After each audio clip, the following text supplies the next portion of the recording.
Hello everyone, I hope you're doing great today. I hope you enjoy the news stories on this video. Sorry there's not as many as usual. Like I said in the last video, I'm still very busy at the minute, but it should be clearing up after this week, so I hope everybody's doing great and having a brilliant weekend. And before I go, what channels would you like to see me work with?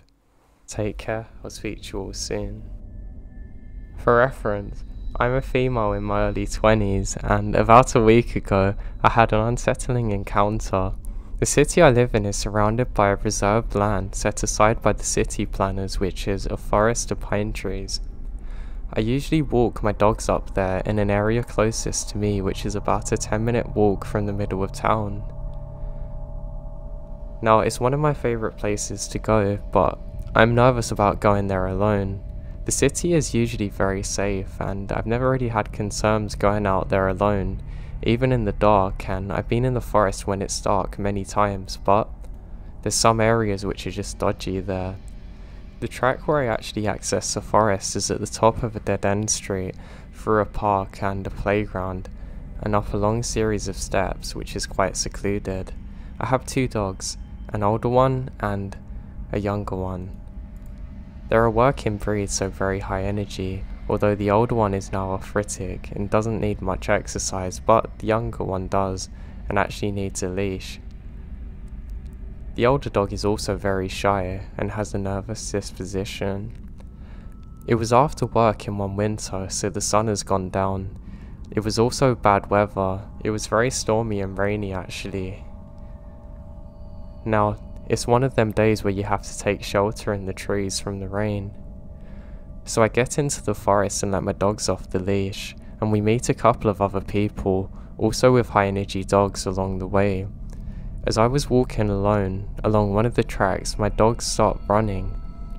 One of them actually banks to the side of the tracks, and I noticed that there's a man there sitting on a seat. I could see he was dressed in a black dark blue track pants and a leather jacket over a hooded jersey. His head is down and he's staring at the ground. His hoodie is up so I cannot see his face. He was just sitting there in the rain, and I immediately get bad vibes from him. I try shaking it off as just somebody out for a walk, but decide to stay, just in case. A few minutes later, the older dog looked back at something behind me and then just bolted, clearly spooked, running in the direction of the playground. I've never seen her run like that before, and the younger dog ran after her. I yelled for her to come back, but she's soon gone. The younger one comes out, but I called but keeps on running up ahead, almost like it can't decide whether to go and wait or not. That's when I look behind me, and I see the man running a little bit further. I get really nervous about the man, about my dog who's run away.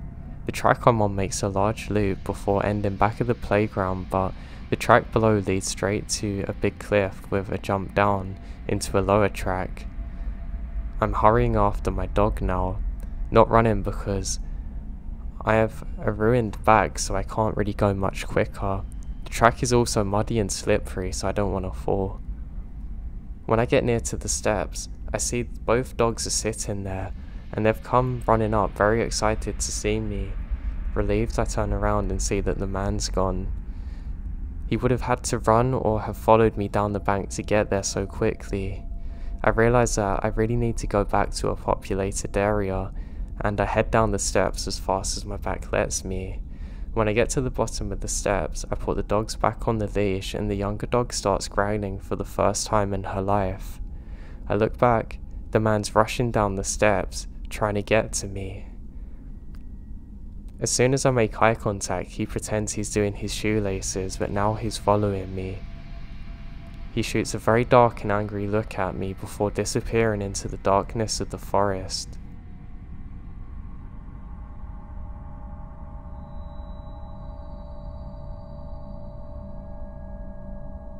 This happened when I was young, maybe 12 or 14 years old at the time. I had several friends who lived in the neighbourhood behind mine, and I was a latchkey kid, so I would often walk there by myself and walk home alone. The walk was maybe 10 or so minutes. Now one day, I was walking to a particular friend's house to spend the night, so I had my backpack. I had made it past the clearing of the small wooden path I take from my neighbourhood to hers when I noticed a large white van, the kind strangers actually stereotype about getting kids into. When I walked by, I noticed two men were driving, and something about their faces made the hairs on the back of my neck stand up. They were driving through a wooded area, and I continued walking, glancing every now and then just to see if the van started moving or not. Much to my dismay, it did, very slowly. This was a residential area after all, and I immediately start running. I turned a corner quickly, but luckily made it to my neighbour's house, losing them at the very last minute. I was huffing and puffing, as I was a child who had asthma. Me and my friends actually go out, and my dad asks what happened, and obviously the van's gone. He tells me that I've watched way too many horror films and not to worry, and that I'm just overreacting. Then a couple of days later, I was yet again going to sleep at my friend's house, so I had my backpack. Now this is the early 2000s, so I didn't have a cell phone yet. I cleared the same path and noticed the same men in the same van, and immediately they lock eyes with me. I pretty quickly realise I'm not in danger if they have ill intent. They've seen me, they know which street I'm walking down, and they are close enough that if I turn around I'm confident they'll catch me on foot. So I book it. I have never run my little asthmatic self so fast before. To my horror, the van accelerates and starts following me until I reach the streets again, at which point the man in the passenger seat flung the door open and starts chasing me on foot. He was overweight, so I knew I had my best chance of outrunning him. I threw my backpack hoping it would either hit him or trip him, and luckily he stumbled over it. Just enough for him to stall. I made it to my friend's house and actually called the police there. They retrieved my backpack, but the men are long gone, and unfortunately I don't catch a license plate. Now I didn't actually see them or hear anything about it again until a few weeks later, when we received a little letter in the mailbox from the town police department alerting my parents that one of the registered sex offenders had moved in a few years ago and was arrested for attempting to kidnap another child on the same street I was on. When I first returned from the war, I was a power line rigger. This was on EHV lines, which are extra high voltage, the kind on top of the steel towers.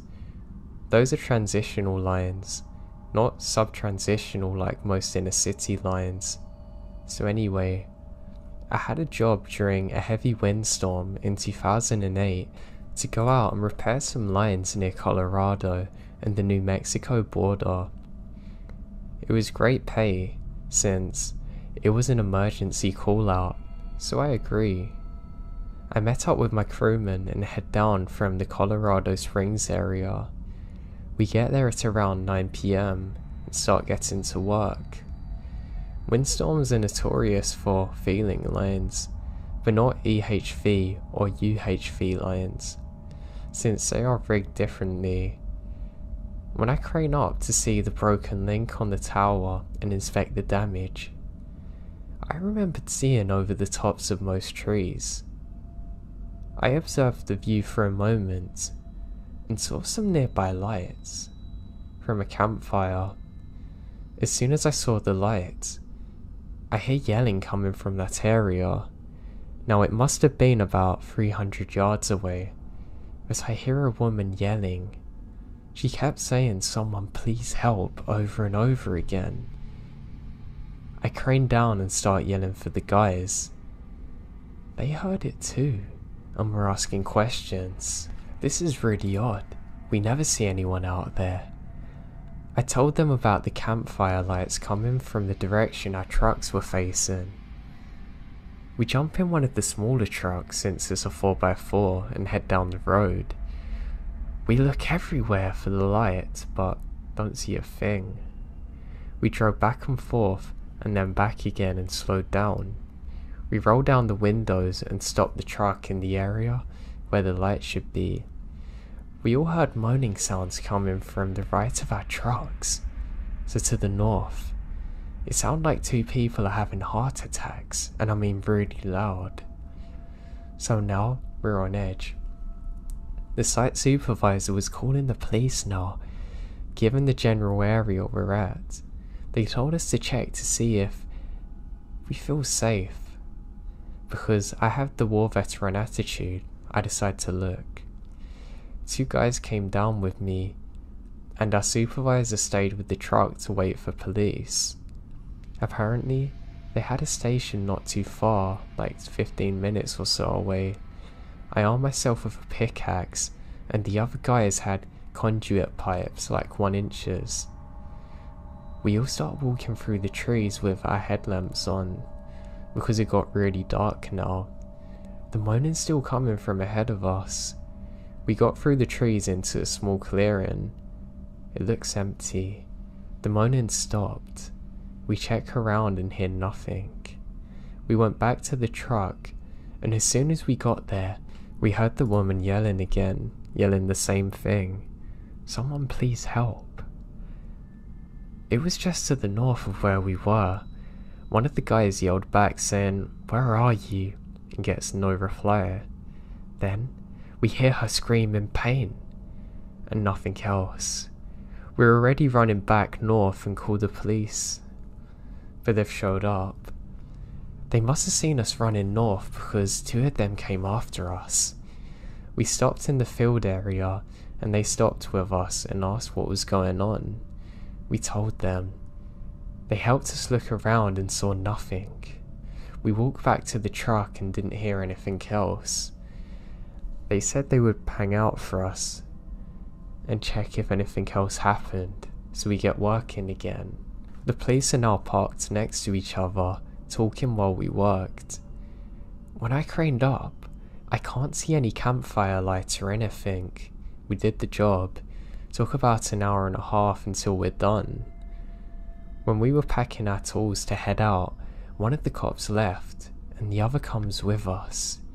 He told us that, just to the west, there was a small plane that crashed, and people burned to death. He said the police and paramedics got to the scene, and the fire's still going. He told us about how 2 bodies were found away from the plane, crawling away from it, and one of the bodies is still there somewhere buried from the 70s or 80s.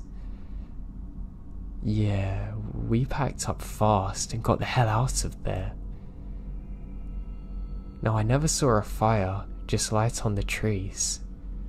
Now I can't tell you how creepy that stuff is to find out afterwards, and the voices and moans were so clear.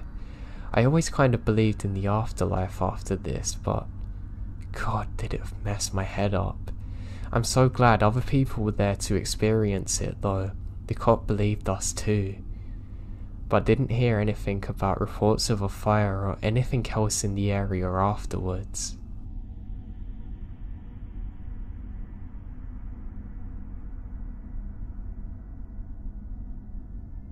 Back when I was a Boy Scout, I took a weekend-long training course called National Youth Leadership Training. One of the last parts of the course was an overnight hike into the woods, with no guide, to find our designated campsite and see how we would work under stress. We finally got to our campsite and began to unpack. We each bought a tent, but half of us left ours behind to lighten the load and buddied up. Lo and behold, my buddy brought a one-man tent only. Either I slept outside or things are going to be really cramped and I didn't want that. The sky was clear and I slept under the stars. The next morning, 4 of the other guys claimed that they saw a coyote walk up to me, sniff my face, stare at me, and leave. They were too scared to go and make it leave. They stuck to their guns though, but I didn't believe them. 4 years later, I was working at the camp as a staff member, and I'm speaking to a senior there, and apparently he said coyotes are pretty common there, and they often boldly show up. It made me realise what the guys were saying wasn't a lie. I just can't believe they let me sleep with a coyote literally at my face. God knows what would have happened if I'd woken up.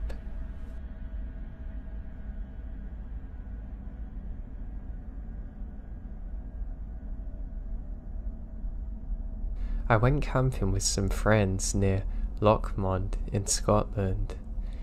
We set up camp about 3 miles into the woods near a small river and got the fire going to cook some food we brought with us. The site is very remote, but in the evening a couple of guys hiked through and stopped to chat with us. They're from Poland and seem friendly enough, but ask a lot of questions about our group, how many we were, etc. And I'm a bit suspicious, but I put it down to being from different cultures. It's around 10 PM. I start to feel very ill, and I'm thinking, is it possibly from food poisoning? Now, I'm very confused about this because I'm sure the food was cooked correctly.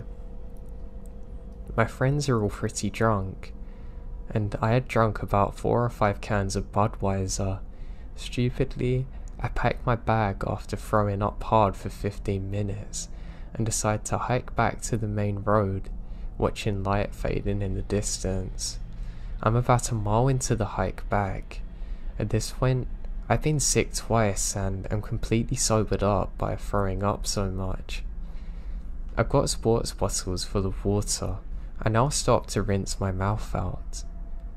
At this point, it's near pitch black, so I got into my bag to get out my torch, small knife and my .22 air gun. As I start zipping my bag back up, I hear twig snap nearby and assume it's a rabbit or fox. I shine my torch, but there's nothing. This doesn't make sense because surely I'm at least going to see reflective eyes, but oh well.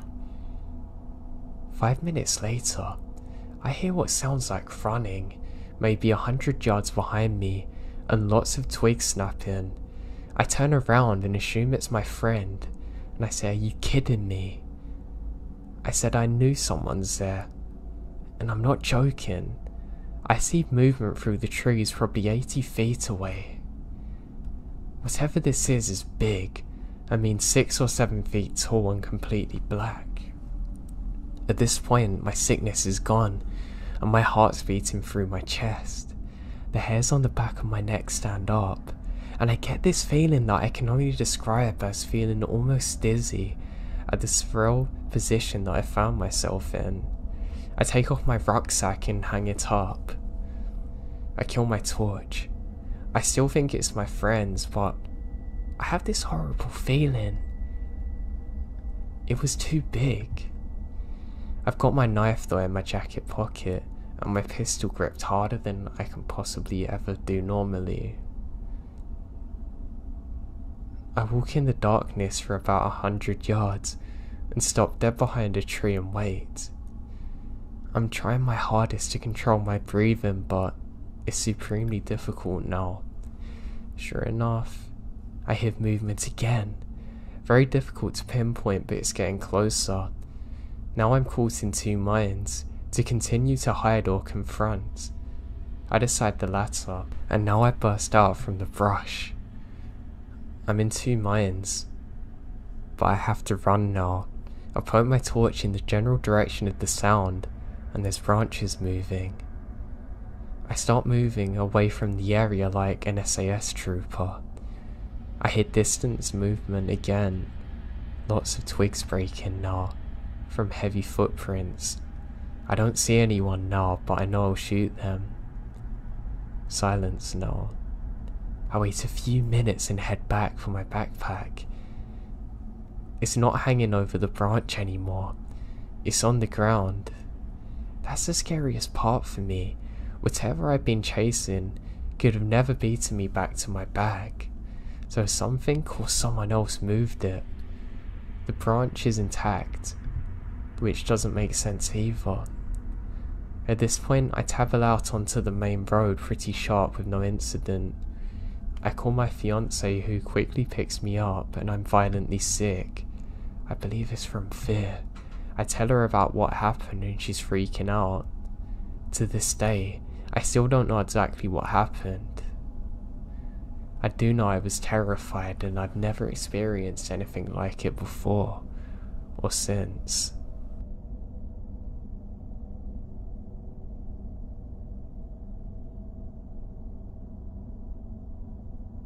I've had a truly weird encounter before.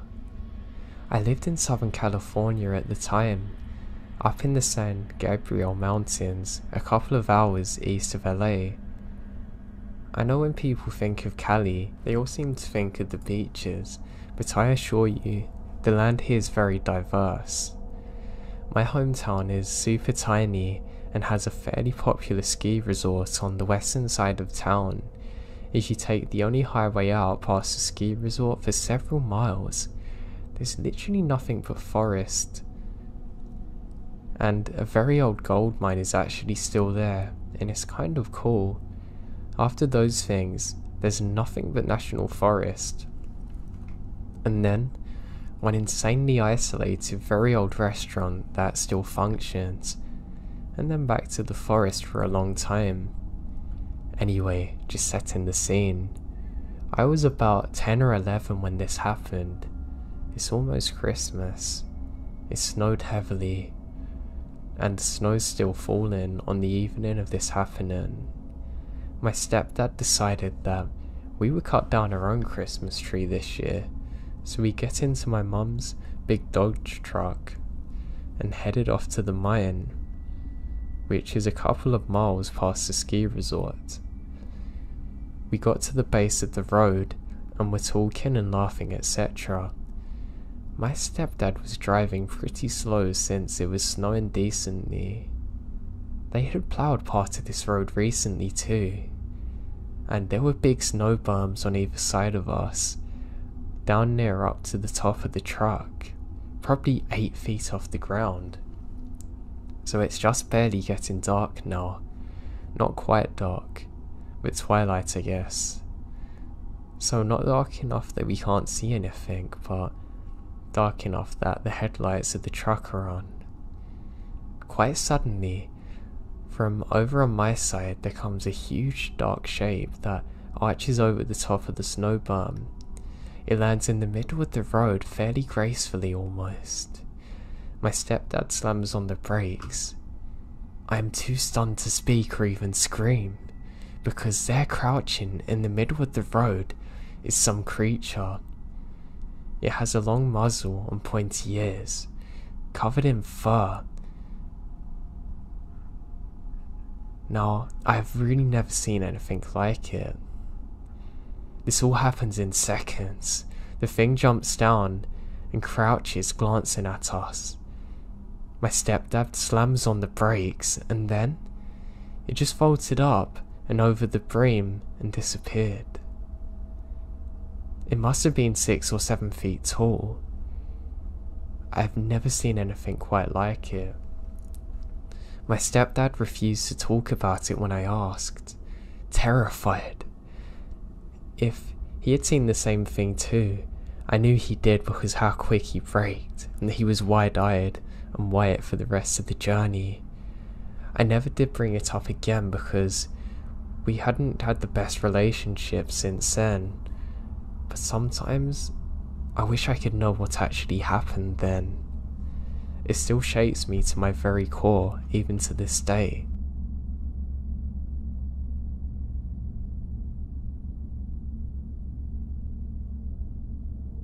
I live in the foothills of the Appalachian Mountains in northeast Georgia. It's a beautiful area with hundreds of miles of national forest, some great state parks, and tons of fantastic camping places. Unfortunately, my hometown is also relatively poor. Or there are some out-of-town residents from Atlanta and other places. A lot of the people from where I am are really poor. I do freelance work as a technical writer, so I do a lot of work online. If I didn't have that going for me, I'd have to move somewhere else. It's just one of them small towns that will rob you of your ability to accomplish anything in life if you stay there for too long. No opportunities or chances for the people that fairly deserve it. And nothing for miles around, like honestly, you're trapped there. I hated it. To the east of my town, there's a massive national forest. It's loaded with great camping sites and lots of relatively unused hiking trails. I really enjoy hiking on them with my dog, but it can be a bit of an unnerving experience sometimes. It's about a 10-mile drive from town, and there's no cell phone service for miles or houses. In the past, there's been a lot of vehicle break-ins on the trailheads. I mean, literally, the gravel there is littered with bits of broken glass from what I can only assume is break-ins. Sometimes, there's really shifty people hanging around those trailheads or just driving around out on the forest roads. There are really rough roads, and you'll see these beat up $500 cars barreling along them that are meant for a 4x4. Some of the people you see in the cars look like the guy that got crushed by an ATM in Breaking Bad. All that said, it's still a great place to camp. However, you have to be careful. A few years ago, 2 friends of mine and I decided to play paintball in the national forest. We decided to turn the paintball expedition into a camping trip, so we can play the next morning also. After a pretty uneventful day of shooting paintballs at each other, we drive a couple of miles to one of the most popular camping spots. Sadly, a church group or something had taken off all the spots. This really got us annoyed. This was really the only camping spot that we're familiar with, and it's getting late. We decide to keep on looking, so we drive for about an hour further into the woods. By now, it's getting dark, and we're getting worried about finding a spot. We all had GPS on our smartphones, but no service of course. We turn off onto an unfamiliar road that isn't in very good shape. In fact, it looks like the Forest Service rangers used a backhoe to block off the road with a mound of dirt. A broken metal barrier lay in the woods nearby. That being said, it looked like a 4x4 had been going over the mound, so it's worn now. Our F-150 had pretty high clearance, so we decided to go over it. Now, there was an old gravel road on the other side, and the road was pretty much clear of debris. We drove for a few miles down the road, coming across an opening next to a creek. There were some blue traps hanging over a plywood nailed to a tree. That's odd.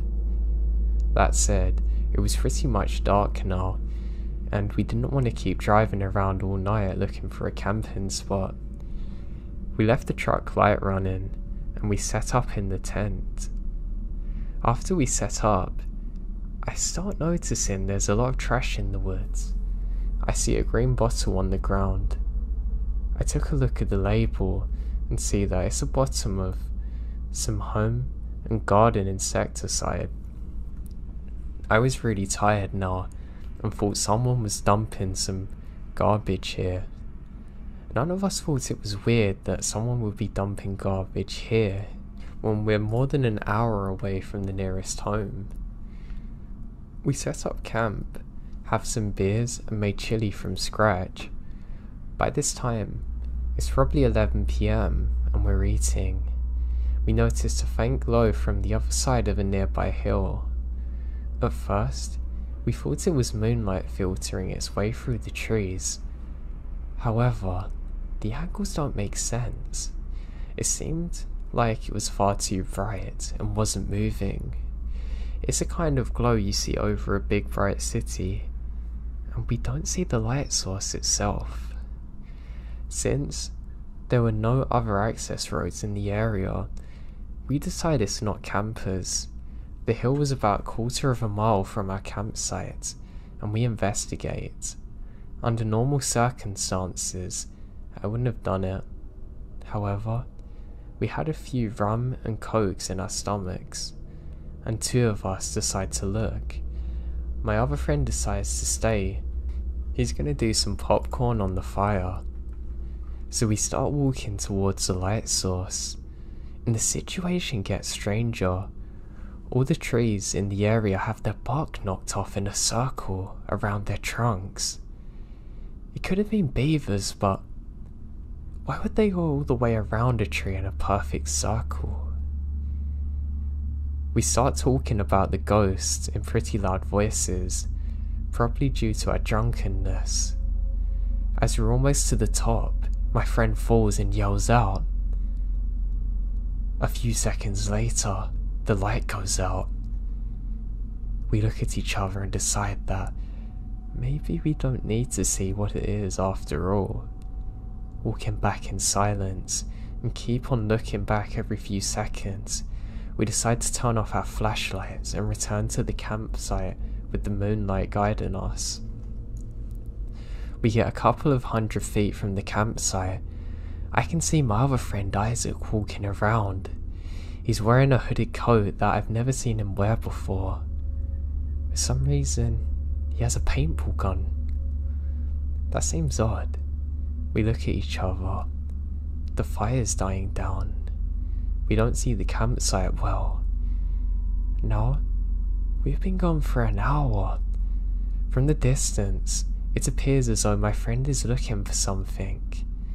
He kept walking around the site and peering in. When we're almost back to the campsite, we see our friend walk up the road we came from. We figure he's went to the bathroom and didn't want to wander through the woods like us. When we got back, we sat next to our fire waiting for him to return. All of a sudden, we see him lurch out of the tent and vomits.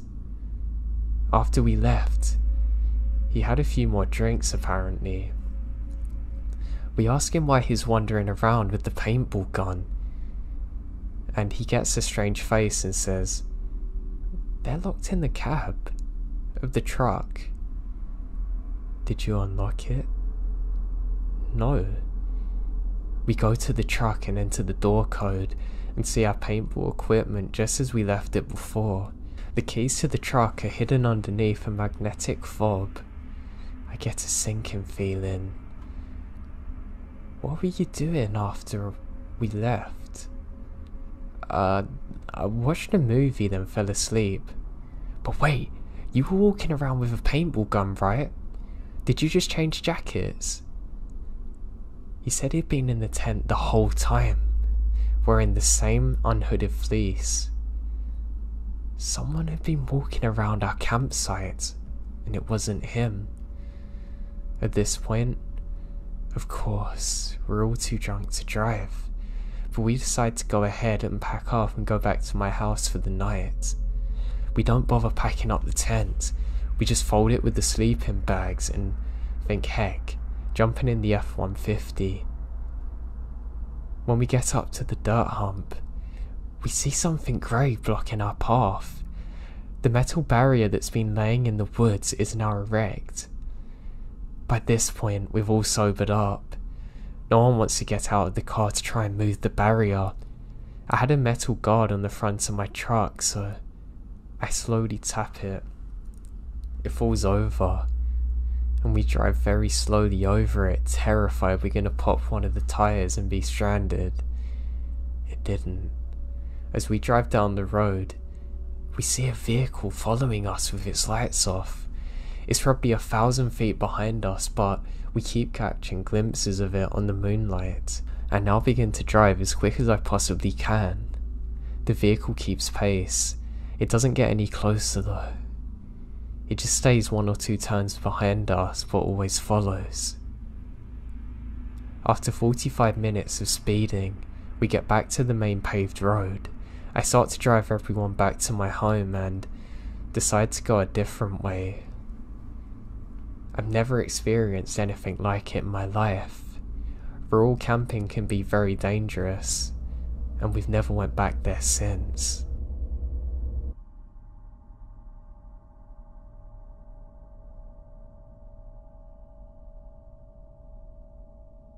Okay, so I have no idea exactly what I saw that night.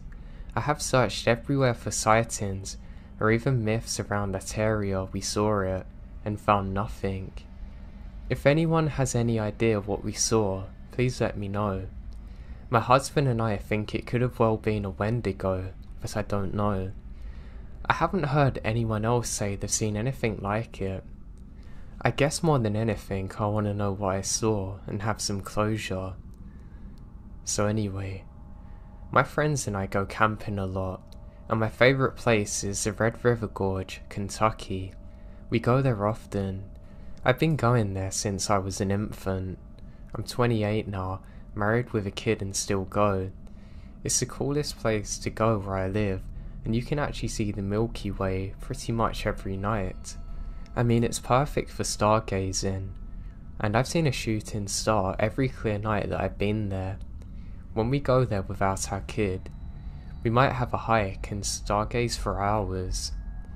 Our first experience happened when we were night hiking, and we would go on trails we knew well, and we used frequently during the day.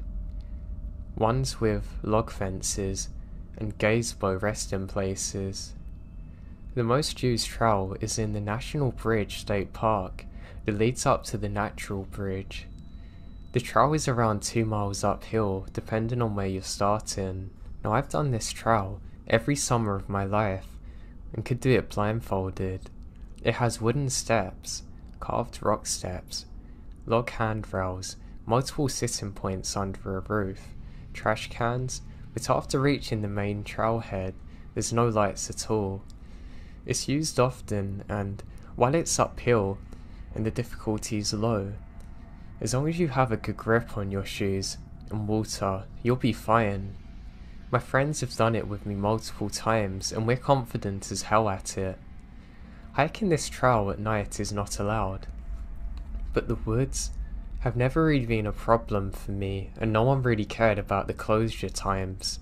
When we use this main trail to hike to the top, we would park in a lot designated for the Pull and Hoedown Island. You walk across the road that leads to the pool, and you're at the first trail marker. You go up the gravel for a while and past the Natural Bridge State Park Lodge. There's a waterfall and some lights, so it was best to go fast and watch out for rangers that would tell us to leave. Then walk across another road and there's a mini shelter to sit on or a small rock where you can rest your legs. Then it's the beginning of the top of the trail. The night was weird to begin with. As soon as we started the hike, the clouds took over and it appeared we'd be walking for nothing even to stargaze at. But we went anyway, just in case it cleared out by the time we get there. In the beginning, it was normal, and paranoia was kinda setting in, but eased up a little. You know you've reached the bottom of the bridge when you see a giant limestone wall. Now during this time, there was a gazebo that sat to the right of this wall, and the trail continued and followed next to the wall. When you come far, there's a fairly steep part of the trail and the gazebo is welcomed. Now my husband, my best friend at the time, and I all sit on the gazebo steps. The bench is under a roof, and even darker than the rest of the outside, so we just stayed on the steps, facing to where we're looking downhill at the trail that follows the limestone wall. We each have a bright LED headlamp and a handheld flashlight. We don't usually look at each other when we night hike, because the lights are so bright. We sit in a line like the Lord's Supper and walk in a line staggered so we don't blind each other. It's after hours at this point, so no ski lift rides had gone on for hours and the rangers had already done the sweep and left before we could get there.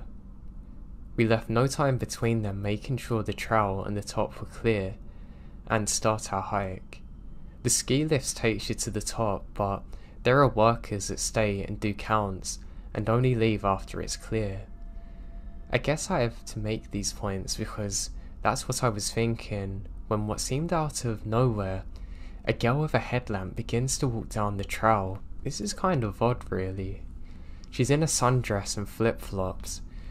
This hike is uphill, and while it's fairly easy to hike up, it's not easy to do without real shoes or water. She'd have to have hiked up and down to get to this point without food or water, which is a massive challenge. Her light seemed almost blinding too. When she reached where the trail turns from in front of the gazebo to down where we came from, she stopped. She just stood there, how a human is presented in an anatomical drawing. She was looking directly at us all, sitting there, and her light made me bring my head up. It was so bright that I literally had to shield my eyes. She didn't turn away from our light at all, or even seem bothered. She had 6 LEDs shining directly at her face. I say hello. She said, kind of with a pause between every word, something like, hello, how are you? I said something like good, how are you? And she took an even longer pause before saying, oh, I'm fine. And she just stood there with her hands to her side, facing down, staring at us. Her light made it impossible to really see her face. It was unnaturally bright. I had my hand up the entire time to not be blinded still, until she turned and slowly walked down the trail part we just came up. She got to the part where the trail turned, and we saw her light just stay in that one spot for a minute, until she turned and the light faded out of sight. We wait for a while before continuing up. I kept making comments about how weird that was, and had anybody else just seen this? And was I being overly paranoid with my fear? And why did no one come after her? Why had she done this all alone at night? And somehow without being found by any ranger. We got up after a bit and started back up to the top. It felt like it took much longer than it ever had in the past, but we made it to the top. There's stone steps named Fat Man Squeeze that you get to at the top of the bridge, and you can walk across it and whatever. Going up and being on the top, we can hear twigs snapping, almost alternating from left to right. We lay down and stargaze, but the clouds are thicker now. It was miserably hot, and we can hear voices at the same time. My husband kept checking for people. He never saw anyone. We see a flashlight, but we never see anyone attached to it. And then we hear a bird call. It wasn't like a real bird noise at all. It was like someone making bird calls, rhythmic and not natural. I'm convinced now that we're not alone, and hadn't been alone at all during this. And to say this is a lot because I'm not easily spooked. I asked to leave as soon as they're done. They then tell me that they're ready to go right then and there, and that scared me. It showed that I wasn't imagining all of this and they're just as scared as I am. We began going down the way we came from, and it felt like it was taking so long. We were going steady and quick, and it was downhill, but we were not making any ground, it seems.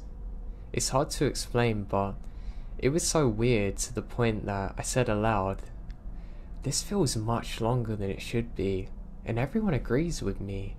I keep looking behind me with the flashlight, and my husband kept looking out to the sides. I kept feeling watched and couldn't figure out where the footsteps were coming from. It sounded as though they're coming from all directions. I would turn my head in the direction of a sound and not see anything.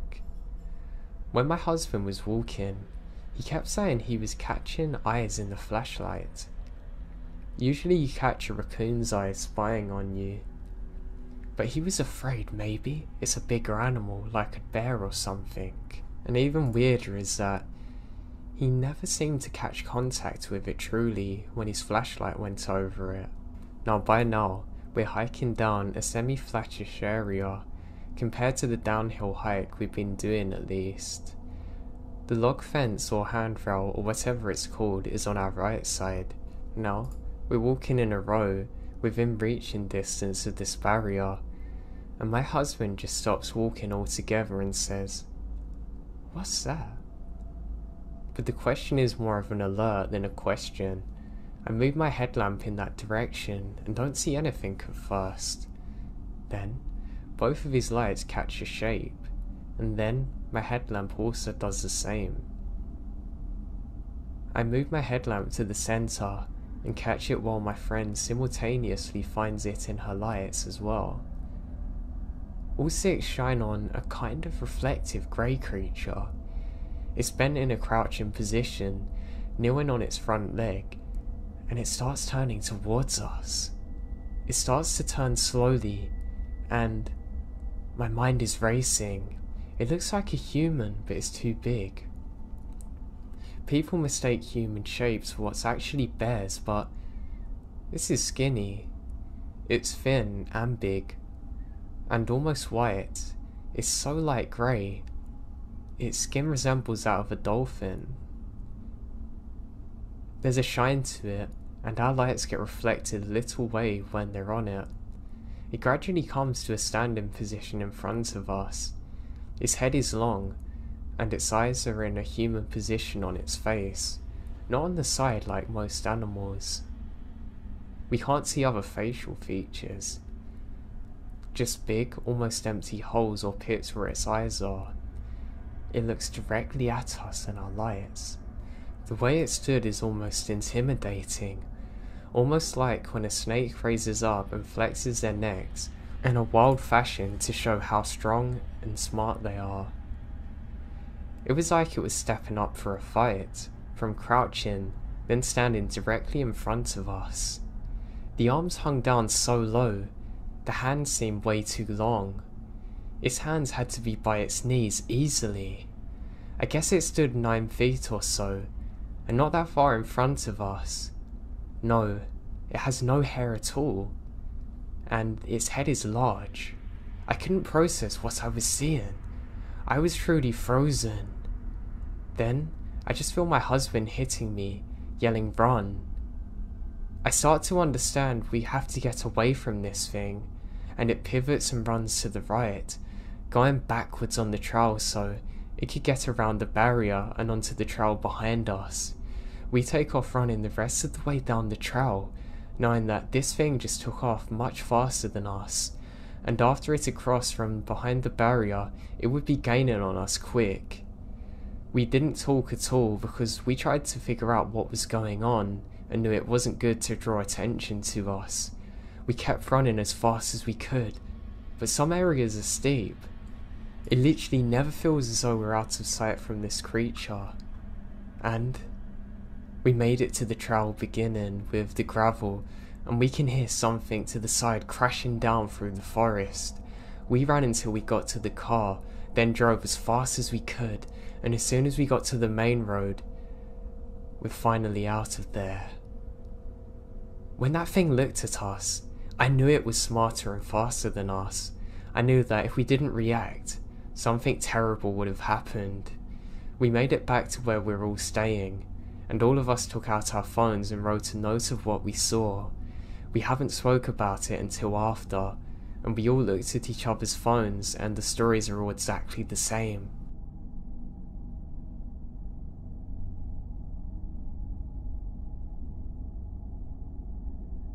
When I was 12, me and a group of my friends would play hide and seek in those woods where we're on the edge of our neighbourhood. We would always play at around 6, but had to be home by 10:30 at the latest on a weekend, and we weren't allowed to go so far that we couldn't see our houses. Those are the only rules our parents had for us. Well, one Friday, we're out playing in the woods as usual, and I, for whatever reason, decide to go in the woods deeper.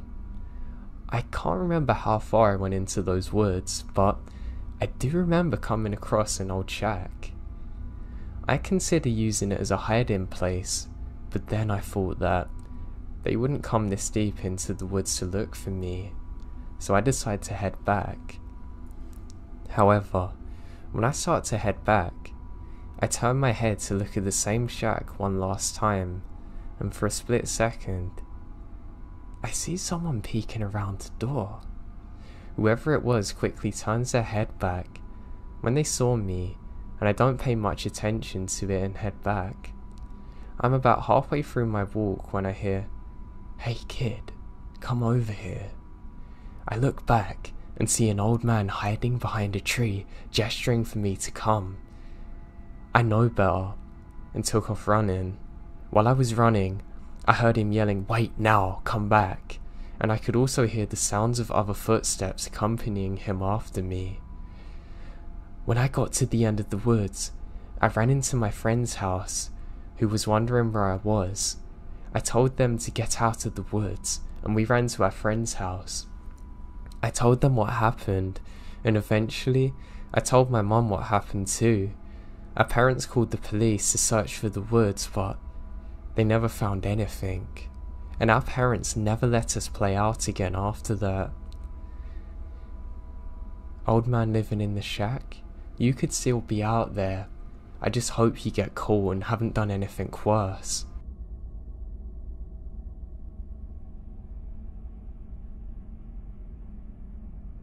My old man was an avid outdoorsman in the Colorado Rockies in the late 80s.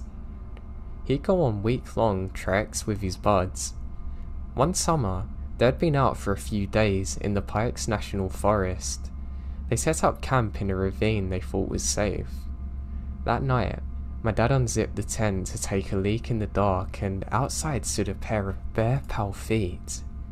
My dad screamed and zipped up the tent. Everyone else woke up and said, "What's wrong?" My dad said someone was barefoot out there, and they went out and flashed their flashlights for a bit, hollering. My dad swore that he saw the feet and described them in perfect detail. They were old blotchy feet, even having a lump on the ankle. Tony, his bud, asked what foot, left or right, and my dad said it was the right. Then Tony said they needed to move their camp immediately. My dad says why. Tony says he doesn't have time to explain. They all go along with it and pack up and move up to the hill. The next morning they woke up to find a flash flood had torn through the ravine that night. It would have surely killed them. Tony's grandfather had just died a month prior, and one of the last things he said to him was that he would always watch over him. The feet described reminded Tony of his grandfather's very feet. My dad is highly religious too. Supernatural or not, it's terrifying what happened to them.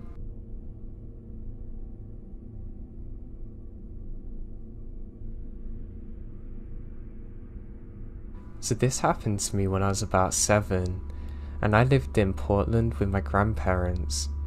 Now my grandma and I would always watch Lost together every night, and then the news would always come on afterwards.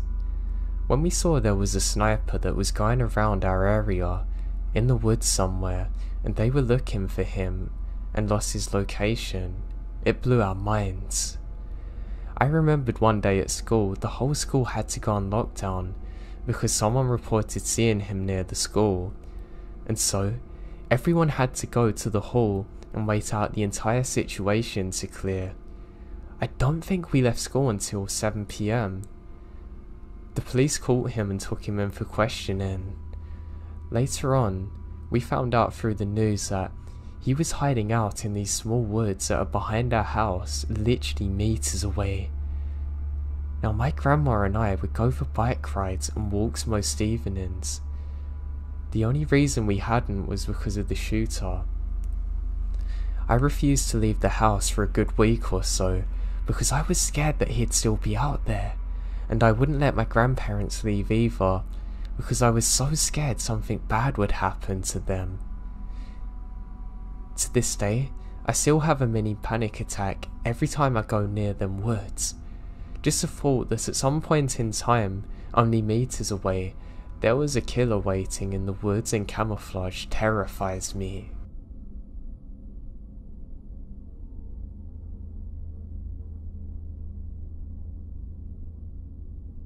It was the end of my freshman year of college, so my friend and I spent a weekend at my family's cabin by ourselves to celebrate. The weekend was fairly uneventful.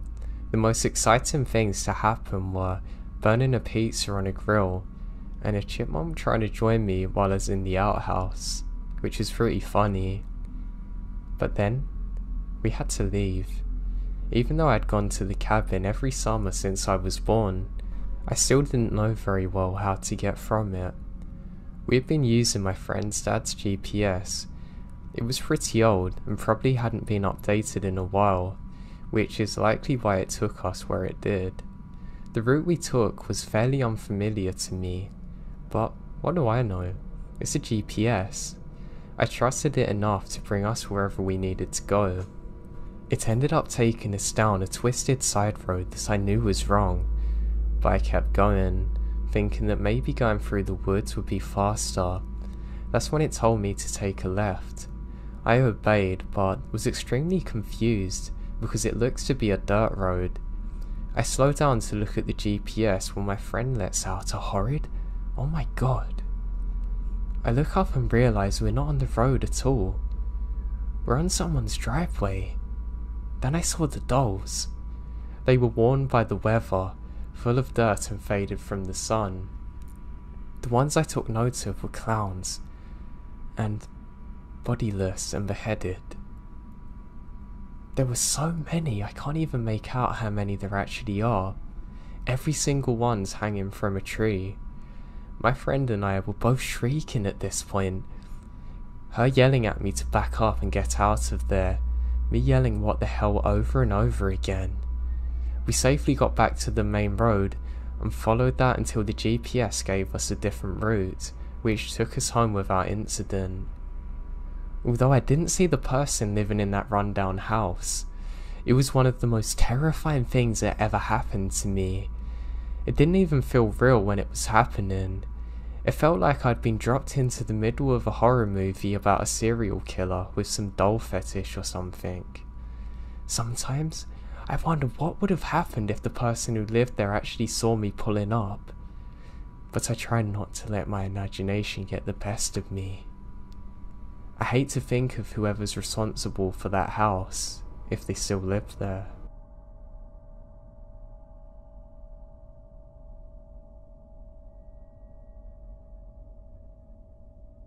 Okay, for some quick background, I'm of Mexican descent, and in our culture, the dead and spirits are a big part of our culture as seen by Día de los Muertos. I butchered that.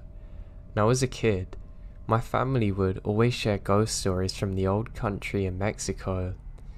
I would like to share a few if you're willing to listen. This one is from my grandma.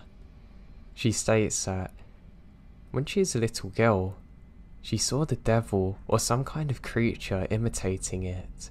Back in the 1940s, many families were poor, and I mean really poor.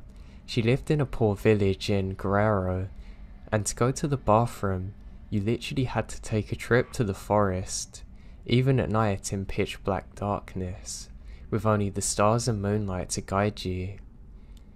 She was there peeing when she walked back home, and she suddenly heard what sounded like a parade of horses coming her way. Of course, that was not possible as it was complete darkness. No one travelled the roads at the time.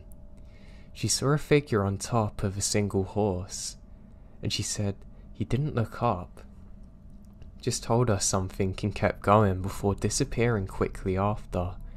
When she arrived home, her mother saw her hair standing up on end. Now this meant that there was some kind of evil presence in her village. And now another story. She encountered the famous weeping woman, La Lorena, in a similar situation while out in the woods at night. She said a woman who was half white and half shadow was walking down a dirt road while crying, giving out lament sounds. She couldn't see her face and she didn't seem to have any legs. Now this is my mother and father. In Mexico and other places in Latin America, there are many accounts of gnomes. and evil nature spirits such as shapeshifters, forest imps, and fairies. My mother told me the story of her sister who had a baby daughter one night. My aunt was sleeping. They lived in a village near forest, and apparently she saw a little child walk around making noises. She had a young son, but he was sleeping in his room. This girl was a newborn child, and shouldn't be able to walk yet. She had no idea whose child this was. She called the child thinking it was her son, and it ran towards her room and under her bed. When she looked down getting ready to scold this child, which she thought was her son playing in the late hours of night, there was nothing there. In Mexico, it is believed that gnomes can kill and take the souls of children. This almost happened to my father. He was getting ready at my grandmother's house playing in the yard as a kid. Apparently they were going out later, but she had many trees. When suddenly he saw a bunch of children on the tree top calling his name, gesturing him to come up. His grandma said that he could play with kids, but of course, she saw nothing up there and held him inside because she knew what it was. She said some prayer completely freaking my dad out and said he's not allowed to go outside again. In another instance, though, unfortunately, he was playing with his baby cousin sitting in a baby chair when suddenly his cousin just dropped her head like that and went to sleep and passed away. My dad called over his aunt, and when examining her, they found marks on her neck, as though she's attacked by an unseen force. My mother said that her father and a neighbour were enemies, but there was something about this neighbour that scared the locals. There were many rumours and claims that he was a Nahual, but this is so. Apparently when the house was sold, they found hidden within a book of spells, witchcraft and Satanism, and other horrible stuff. Finally, the last story to tell, it involves ghosts from the Mexican Revolution. My mother was a young girl. This is basically a repeat of my grandmother's story, where she went out to use the bathroom at night, and when she looked up, she saw a man dressed in Revolutionary era clothing sitting on a rock. No one was out at those times. He had an old Mexican Revolution type sombrero, and just looked in my mum's direction but had no face, just a silhouette. She got up as fast as she could and ran back inside. It is said in her village that a Mexican Revolutionary guerrero soldier was executed in that spot, hanging from a tree. This was common in the time, as most revolutionaries were either hung or had a firing squad execute them.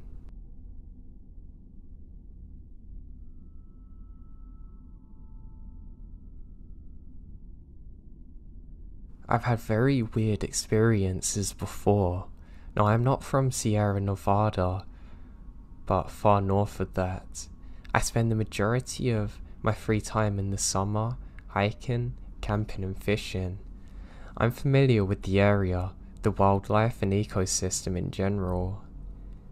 I haven't posted anything like this just because I've never had the reasons to, but I had a weird feeling once and a strange reaction with my dog.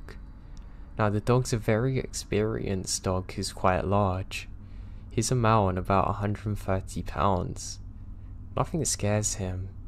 I've literally seen him square off with a mountain lion and not react. Now, it was on the smaller side, but still a juvenile male. With a couple of good growls and posturing on my dog's side, it sent the cat running. Now, I had another in the same area, would hear it crying. It seems to have come from the tree line at about dusk, and the dog quickly scared it off in the same fashion. It does not get spooked is what I'm saying. But there's been a couple of times where he and I are out hiking, and the woods suddenly go dead silent. Normally I'm assuming it's a predator or something, or maybe people. But those couple of odd times where He's completely fearless normally and happy. He suddenly whimpers and cowers next to me, standing on edge, clearly terrified. I should mention that a dog that size leaning on me can make me sort of want to fall over. He's nearly sent me down the side of a mountain before. Now, when this happened once, I heard a strange clicking sound that I couldn't explain. It's almost like it sent shudders through my body. But I'm not talking about a fear, like actual shudders, like when a sound's so loud that it passes through you. The one time this happened, I literally sprinted for my life. And it was almost like the second I passed a certain tree, the sound immediately continued like nothing had changed. That's the part that scares me the most. How can the sound turn off then on again so suddenly? I wouldn't have been so terrified if my dog wasn't so afraid, but that's what freaks me out.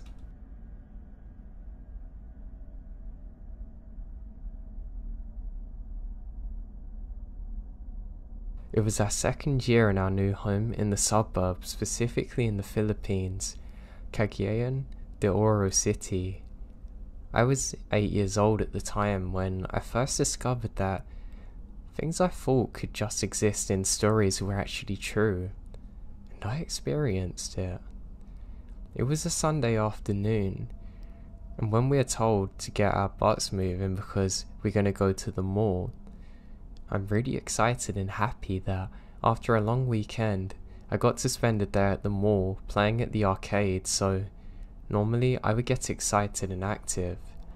I took a shower and was so loud and noisy that little did I know, things were about to go wrong. I was asking my babysitter if she saw where my shirt had gone, and she pointed to the left side. And when I tried to look towards where my shirt was, my head slightly tilted to the right. Now, it didn't bother me at first. I tried to move my head straight, but as to my inconvenience, a very sharp pain took to my neck, and slowly I couldn't do anything but tilt my head to the right. I shout to everyone in the house for help, and the babysitter rushes over to me. At first I thought she's going to take this as a joke, but she realizes I'm in pain. So what we did was went to my grandmother's sister to check on me, and she replied that it's him ma duyan, and was annoyed by my antics and that I was being too noisy, so slapping me was enough to make me realize my rudeness. A small dwarf-like creature in the Filipino folklore, from what I remembered, there were two types of them, the one that is mostly good and evil being the other, and to my stupid luck, I annoyed the bad one. After we visited my grandmother's sister, we eventually went to the mall and ate at KFC. I specifically remembered what I ate, and it was spaghetti. After that, we went home. A few days later, I could tilt my head a little bit more to the other side and look like a normal person. My mum heard what was happening to me and told my babysitter to offer a black native chicken as a peace offering. Then a day later, things go back to normal. After the encounter, we let our house be blessed by a magamat, which is a witch doctor that specialized on dealing with things instead of hurting them. And nothing bad or paranormal happened since then.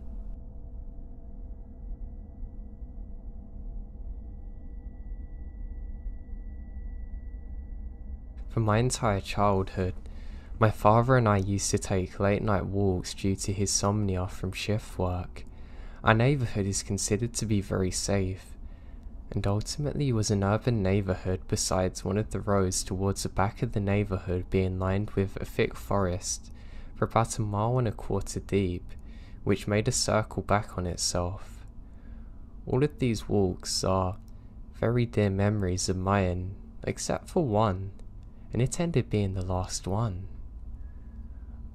Along the road with the tree line, there was a slight tree light to illuminate a small plot of land that somebody owned but was very overgrown and ill-kept. It was very common for us to walk this road to enjoy the sounds of the forest, the lack of illumination, and the ease of circling back. One ordinary night as we are walking and making conversation, my father abruptly stops, pulls me closer, puts a hand over my mouth, crouches with me, and points towards a single illuminated plot roughly 100 yards away. At first, I don't see anything. I think he's pulling my leg, but as I began to look into the forest, I see a very small humanoid figure, roughly 3 feet in height, scrawny with long limbs. It almost materialized out of the bush line and cautiously takes in its surroundings before signaling towards the bush. After a few seconds, 2 other small humanoid figures materialize as well. After a brief moment of what looked to be a discussion, all 3 make a dash for the tree line. Once this happened, my father picked me up, threw me on his shoulder, and we make a break for home, which is about half a mile away. Now my dad is 6'5", 220 pounds, but I'm only 120. He literally never showed a sign of slowing down. That's how scared he was. And after that night, we never took late night walks again. Instead, installed 4 bright motion detection lights on our porch. The few times I brought it up, he says he doesn't want to talk about it. Those figures still give me chills, and the image of those 3 huddling together is very vivid 15 years on.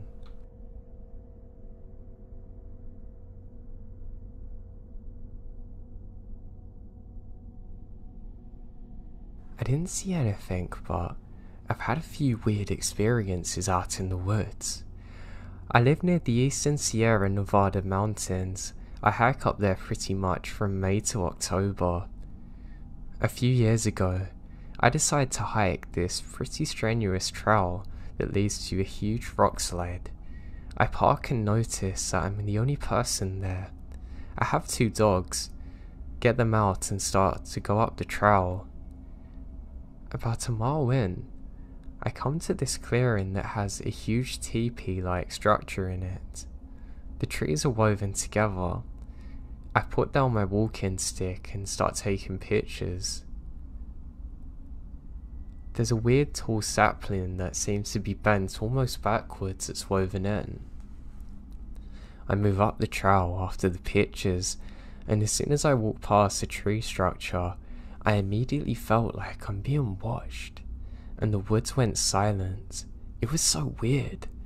No bugs, no birds, no small animal sounds, dead silent. I hike by myself all the time and don't get scared or creeped out easily. I've seen bears and I'm pretty sure there's cougars up there. I keep going up and the feeling's getting worse now, being way more intense, and my dogs are acting weird. These are experienced trail dogs that don't really get weird like that. They always stay super close to me, not making a lot of noise.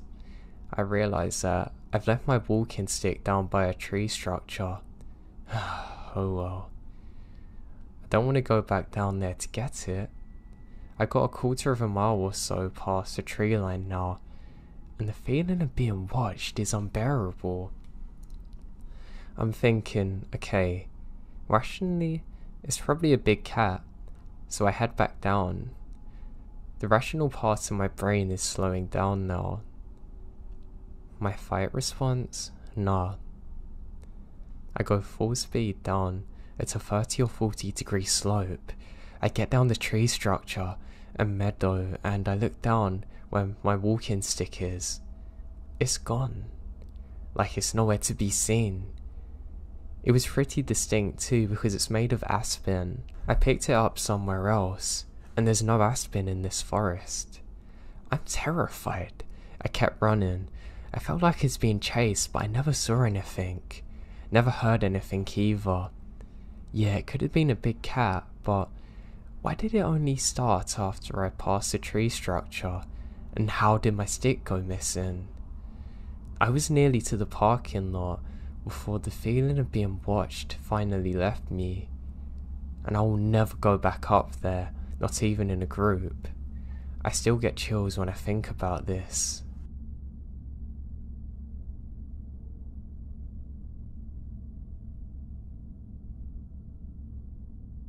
When I was about 7 or 8, every morning when I would wake up, I would go into my grandma's room and lay in bed with her until she got up. One morning, I'd go in, get some blankets and lay down with her, when I look over to the dresser, and in front of the closet, I kid you not, there's 2 6 to 8 inch men. I just stared at them and froze because I was terrified. I finally closed my eyes hard and hoped they would go away. After a couple of seconds, I opened them up and they're gone. I always wondered if what I saw in my mind was real, but I can picture it so vividly. Even what they were wearing. One had a red shirt, one had an orange shirt, and to this day, I'm now terrified of gnomes. Like I get sweaty palms and like flashbacks, almost like I had PTSD.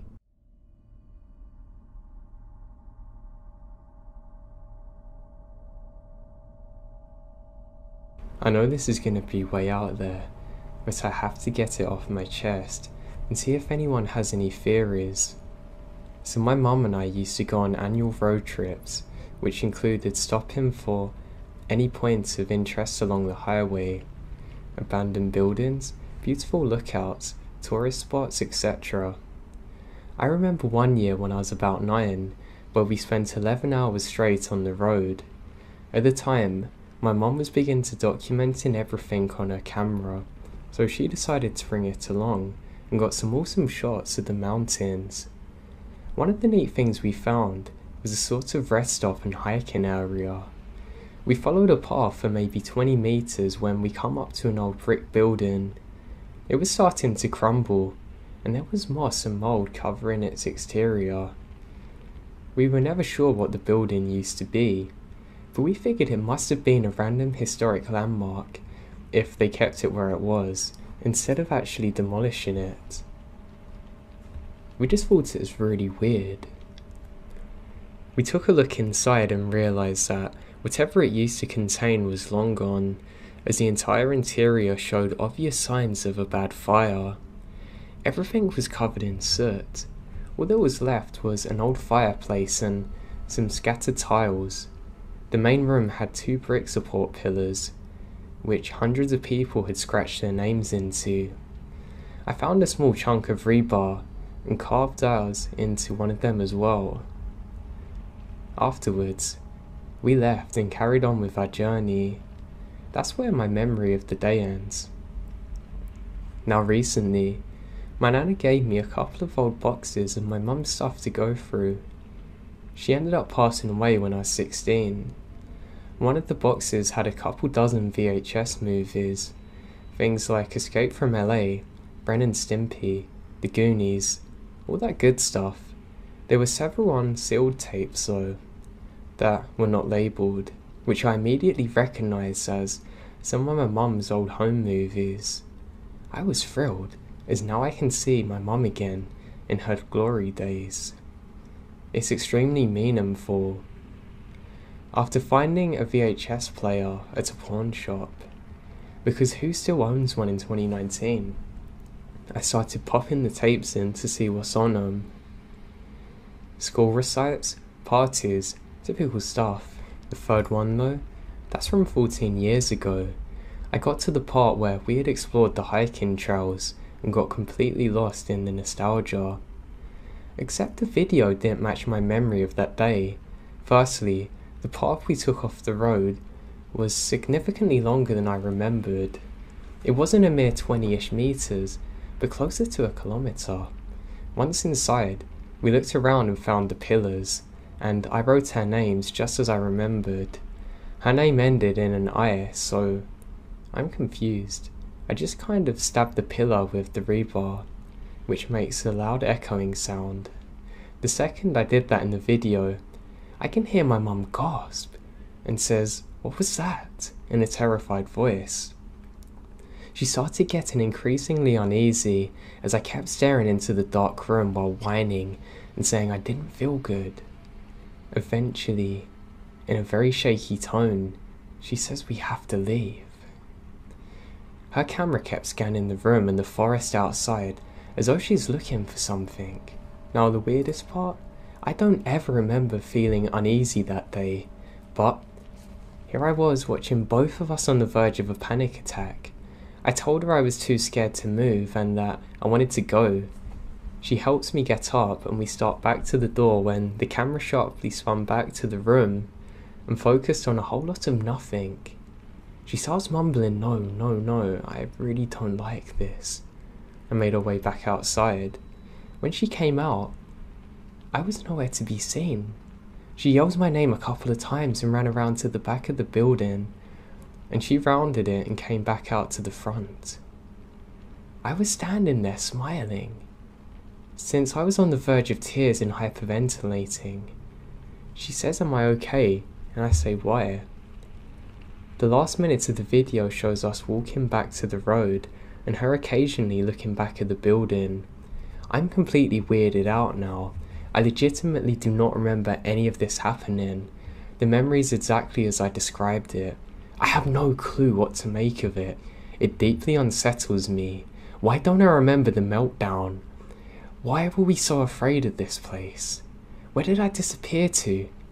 Why did I come back fine but crying? What was my mum saying? What did my mum sense in there? That's the part that kills me. The part I'll never get an answer to.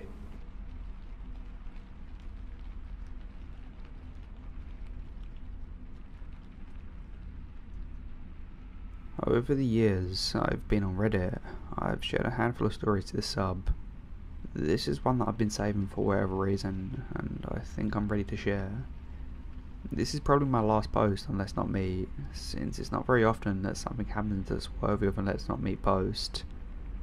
I've shared a few of my experiences, and I think I saved the best for last. Everything mentioned here is 100% factual. Long read, but I believe it's worth it. I grew up in the south, tons and tons of beautiful places to see that haven't been taken over by concrete yet. It's nice, but along with that, it's pretty boring. Being a teenager and wanting to go out and have fun led to mostly improvising with your buddies and hoping something good will come out of the night. There wasn't really a local spot to go hang out, like a club or a cool bar, and the places that were close to this were pretty boring. I'm sure if you've lived in an actual rural area, you understand that feeling completely. Something that I found a ton of enjoyment in a teen was just cruising around super late at night listening to music, and would just take off driving around until the sun came up. It was a way for me to clear my mind and relax. Those country back roads were always fun to drive down at 2 AM, and also just getting the right amount of spooky in that too. Well, one night, I absolutely got more than what I bargained for. I can't remember what month it was exactly, but I know for a fact that it was in the summertime because I was out of school, and I also remember it being a comfortable chill night. So if I was to take a guess, it would probably be around July or August. I was cruising around like I always did and was completely worry free. I had my music blaring and I was in my zone. I decided to head down and park out of boredom. This particular park is at the very end of a long stretch of desolate country road, but is actually a really pretty drive because of that. When I say desolate country road, I don't mean some sort of dirt road that goes through the woods or anything like that. It's like a normal paved road, but there's really nothing on it after a certain point.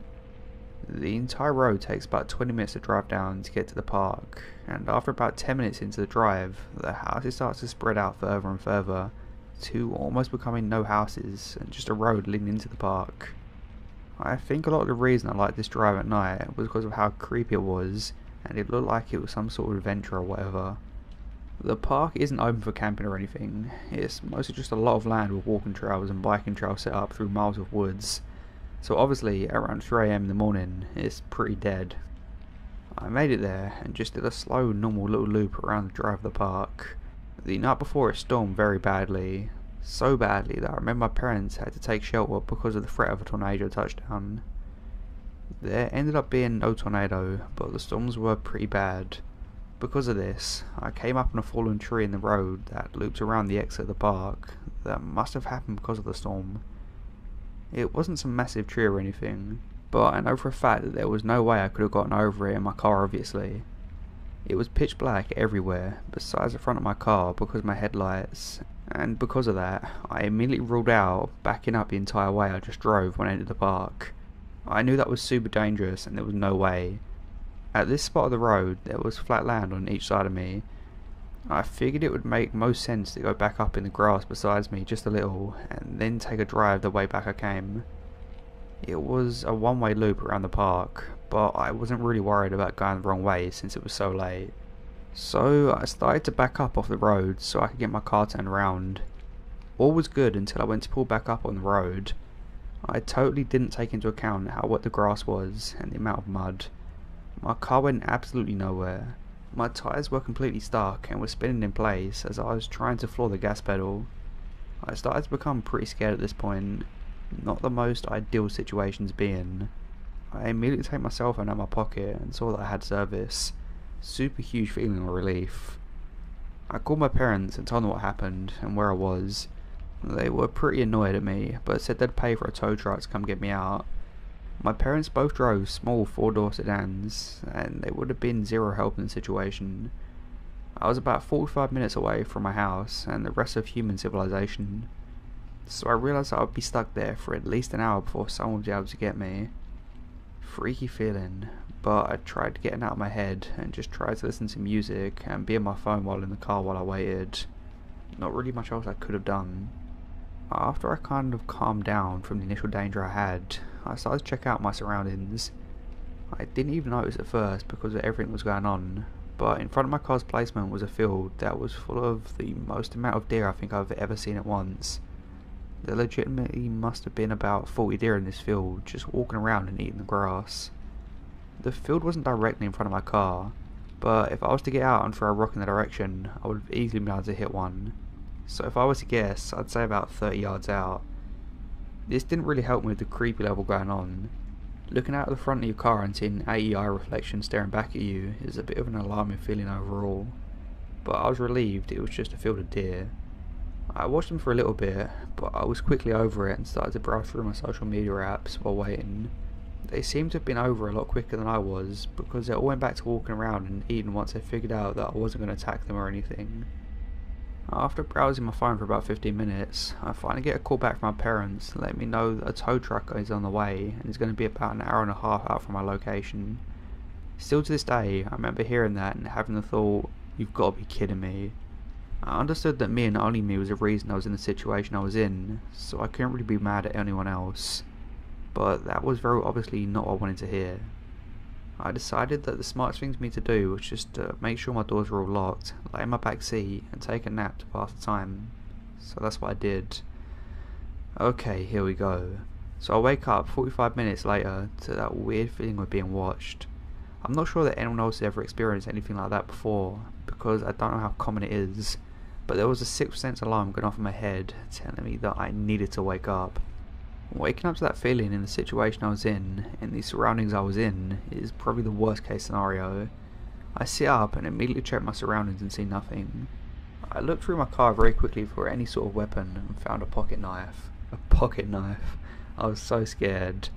Even though I saw and heard absolutely nothing, that feeling was terrifying. I was shocked to see that the field of deer in front of me was still full of deer. I don't know anything about the animal, but I guess I always assume they don't hang out in the same place for long. Not sure why I thought that, but I was surprised to see them nonetheless. I called my parents back to see if they heard any kind of update from the tow truck dude.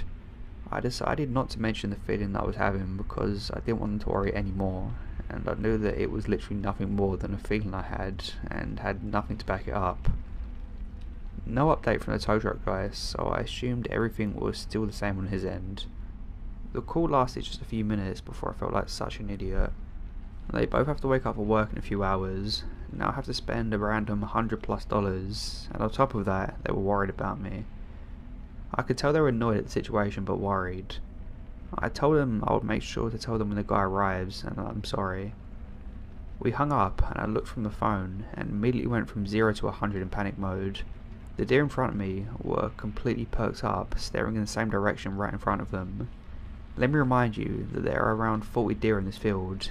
Every single one of them was stopped dead in their tracks, standing completely still, looking at something. I put my high beams on and stared, waiting for something to happen, but nothing happened at all. Nothing. I tapped my horn real quick, and they didn't even budge or look my way. They were still completely glued to what was by them. The way the tree line was, I couldn't see that far in the field. I knew they were looking into the woods, but I wasn't able to see what. I could hear my heartbeat. I grabbed that stupid pocket knife and just waited for something to happen. I would say it was about a minute after I honked. Every single one of them in unison started to run the opposite way. They were running at full speed, and within 20 seconds the field was empty. I was petrified in fear. I knew that staying in my car was the safest thing to do, but it's the worst feeling in the world when you feel utterly like a sitting duck. My head was on swivel. I was freaking out in every way possible. I assumed it was a bear or something, but it could have been absolutely anything. I was convinced at that point it was the devil himself. I didn't know what to do. I knew that the tow truck was close, but I had no idea where he was. I began to shake because of nerves and just looked around to make sure nothing was by me, and focusing on the field in front of me. I did this for what felt like an absolute eternity, sitting in complete silence and darkness in the middle of nowhere, waiting for something to jump out and attack me. 15 of the longest minutes of my life go by, and I start to see the lights break through the tree line on the road. As it gets closer, I see the tow truck guy. The lights of his truck felt like it was Jesus coming to save me. He gets up to me, and I jump out of my car and immediately ask him if he has a gun on him. I told him very quickly what just happened to me, and that something's definitely nearby. He let me know he had a shotgun in the truck, and assured me that it was most likely a bear or a bobcat. He gave me the whole, "they're more scared of you than you are of them." The tree was sort of small enough for him to sort of bulldoze it out of the way of his truck, and then he attached my car and pulled me out of the spot I was stuck in. He was very nonchalant about what I just experienced, but I was pretty badly shaken up. The whole time he was doing it, I had my eyes glued in that field waiting for something. He was completely done with everything in about 15 minutes and told me to follow his truck out onto the main road again. I got in my car and was ready more than anything to get the hell out of this park. We started to drive away from the spot I was in, and my head was on swivel, completely shook up. As we were driving away, I looked in my rearview mirror. We were down the park road just a tiny bit, but I could still see the spot that I was stuck in partially lit up from the vehicle's lights and the moon. I watched in my rearview mirror as a man came out from the tree line behind where my car was and walked into the middle of the road and watched us drive away. My heart stopped beating, legitimately. I lost my breath and my eyes started to get full of tears because of how absolutely scared I was in that moment. I couldn't see any sort of details like what he looked like, or even necessarily what he was wearing. To be honest, I don't really care. The feeling I felt driving away from that spot, knowing he was right there the whole time watching me as I was freaking out looking around, watching me as I was completely alone for a long time, maybe even coming right up to my window and watching me sleeping. That's a feeling that is something I can't necessarily put into words. All these years later, and it still messes with me quite a bit. The entire time we were driving off, as long as I could see him, he didn't move. Just watched us in the road. A million things went through my mind. I was scared there may have been multiple people on the road waiting for us. I was trying to figure out if I should start beating on my horn like crazy to get the tow truck guy to stop. I decided that all I wanted to do was get out of there, more than anything. The second that we finally got out of the park and was able to be on a 2-lane road again, I flew past the tow truck driver and did nothing below 70 miles per hour the entire way home. I flew through the stop signs and the stoplights. I didn't care. The only thing on my mind was making it home. I got home, ran inside very quickly, and acknowledged my parents, said sorry and thank you, and went to my room. I didn't get a single second of sleep the rest of that night. I was searching for any sort of records or anything happening in that area, escaped convicts, similar stories, etc. I came to the conclusion that the man was some sort of squatter or homeless. I read many things online about how it's common for homeless in rural areas to build a shelter in the woods, which does make sense entirely on why they'd do that. But obviously the unknown is the scariest part of it all. What if he wasn't homeless? What if he was going to hurt me? Just, what if? There's so many possibilities that could have happened. but the outcome that did happen is the one that I'm most grateful for. I never told my parents the full story until many years after it happened, and I was already an adult and moved out. It freaked them out too when I told them. I never went back to that park. Even though I no longer live by there, I still have no desire to ever go back there. I don't think I could even go back in broad daylight with a ton of people around. I also made the decision to stop doing those late night cruises. I did it a few times after that with people, but even then I felt very uncomfortable and on edge.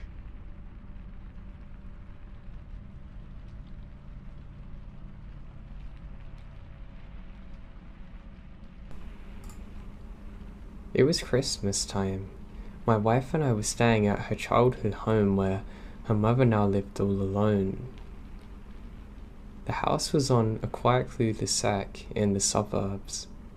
If you're picturing freshly mowed lawns, American flags and empty sidewalks, you're picturing this correctly. It's a single-story home with an attached garage out front. The garage has 2 doorways, one that leads to the garden and backyard. This had an old dodgy door from their days with dear old Brit Macs, that were covered with a piece of nailed in wood. They had always made me slightly uncomfortable before, but I figured it had been that way for years, so what's the worst that can happen? The second door leads to the kitchen, hollow core. It could stop a mouse, but not much else. Definitely not something that wanted in. So we're asleep in my wife's childhood bedroom at the front of the house at 3 AM. I was in that deep, dark recess of sleep. You know, you're in the diving bell, and you're submerged hundreds of meters below the surface in black water, protected from the real world by miles of nothing. Then I hear it. I scream, "What are you doing?" and my mother-in-law's voice echoing down the hallway to me. Lost in a sea of sleep, it sounds like a jet engine roaring past my eardrum. I bolt up. What happened next happened in a couple of seconds. But about that scream, even though I was dead asleep, I heard it to be awoken with a sense of urgency. It wasn't an "oh, you scared me" type of scream. This is different. And I knew it. Not consciously, but my lizard brain, the piece we retrained from our primitive ancestors, knowing something's wrong. I watched and read a fair amount of true crime, and this scream is horrifyingly similar to ones you hear on that. The one that says, "This can't be really happening to me, can it?" Honestly, in that second of the night, it sounded like someone was about to be murdered. You ever wonder if you're a fight or flight type of person? I always have, and I come to know something about myself, that I'm a fighter. I leapt out of bed and growled, yes growled, "I'm gonna kill you," and took off running.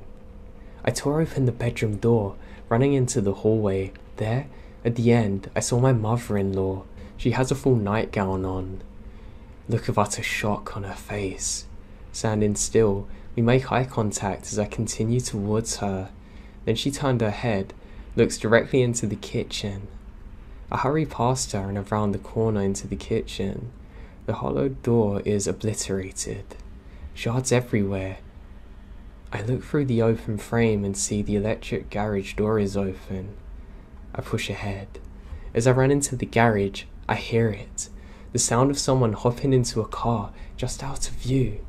Just as I make it to the driveway, I see a car peeling out from the sidewalk adjacent to the house. But the adrenaline is still pumping, and who am I to say no to adrenaline? Like an idiot, I run barefoot after it. I give a good go, but I'm no Michael Johnson, and he can't even catch a speeding car. It soon vanishes down the street. I'm now stood here on my own. The police show up within 3 minutes, which, I have to say, makes me feel a lot more at ease. They take our statements. My mother-in-law said she heard a noise, hollow knocking on the door, and walked into the kitchen where she encountered a burglar, a small-framed woman. The police theorized she was working as part of a team. Her job was to squeeze through the dodgy door, kick in the hollow core, and open the electric garage for the others. According to the police, they very likely thought that nobody was in. Fortunately, my mother-in-law caught her off guard and screamed. But it feels good to know that everyone was safe, and to learn that I guess I've got a little fight in me. And for the record, we've bought the heaviest goddamn door that you'll ever see. I'd like to see a mouse try and get through that. That's funny.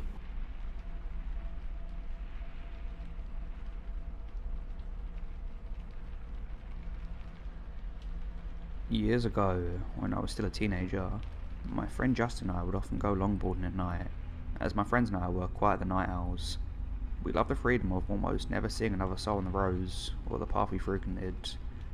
Even when using main roads, it would be very rare to see a car out so late in a rural area, and you could see and hear them coming from very far away due to their headlights and the noise of the vehicle disrupting the peaceful silence of night. We were really into it at the time, and would often ride our boards for miles and miles, sometimes not arriving home till sun was up. One particular night, we decided to ride a few miles away from our usual back roads to one of our favourite hidden routes. It began with a narrow, paved path that was only a piece of land separating two sides of a long lake. It would often sink due to rainwater, and we wanted to seize the opportunity before it rained and went underwater again. It was roughly 2 miles long, and was extremely relaxing to ride due to the scenery. After making it to the end of the lake, we decided to continue moving and turn into a very closed path that leads directly into a densely wooded wilderness. As we came up through the first hill, we looked down at the bottom into the blackness. We both noticed what appeared to be a tiny, moving ball with a dim light down there. It moved so strangely, and it was extremely difficult to make out what it was. Rather than shining our flashlight down, we curiously watched it for a few moments, whispering to each other about what it could possibly be. All at once, the small light turned into multiple blinding lights and extremely loud revving sounds, overwhelming our senses that had become accustomed to the dark and silence. Acting purely on fear, we instantly turned around and ran as fast as we could, hearing yelling and revving gaining behind us. By sheer luck, we managed to run off the path into a very dark, very overgrown hole in the side of the hill overlooking where we'd just come from. We decided to hide in the natural dugout in this hill, hoping that the plants in darkness would be enough to protect us from whatever was out there. We watched our pursuers ride up to where we had originally been standing. There were 4 men, 2 on 4 wheels, and 2 on full-size motorcycles. They were yelling at each other about something, but we couldn't make out exactly what they were saying due to the distance we covered. We felt safe enough to whisper softly to each other and speculated who these people could be. Our first thought is that they might be park rangers of some kind, although we had never seen one out here the many times we've been there. And honestly, we doubt this country even had a budget or even the desire to have anyone patrol the deep woods at night.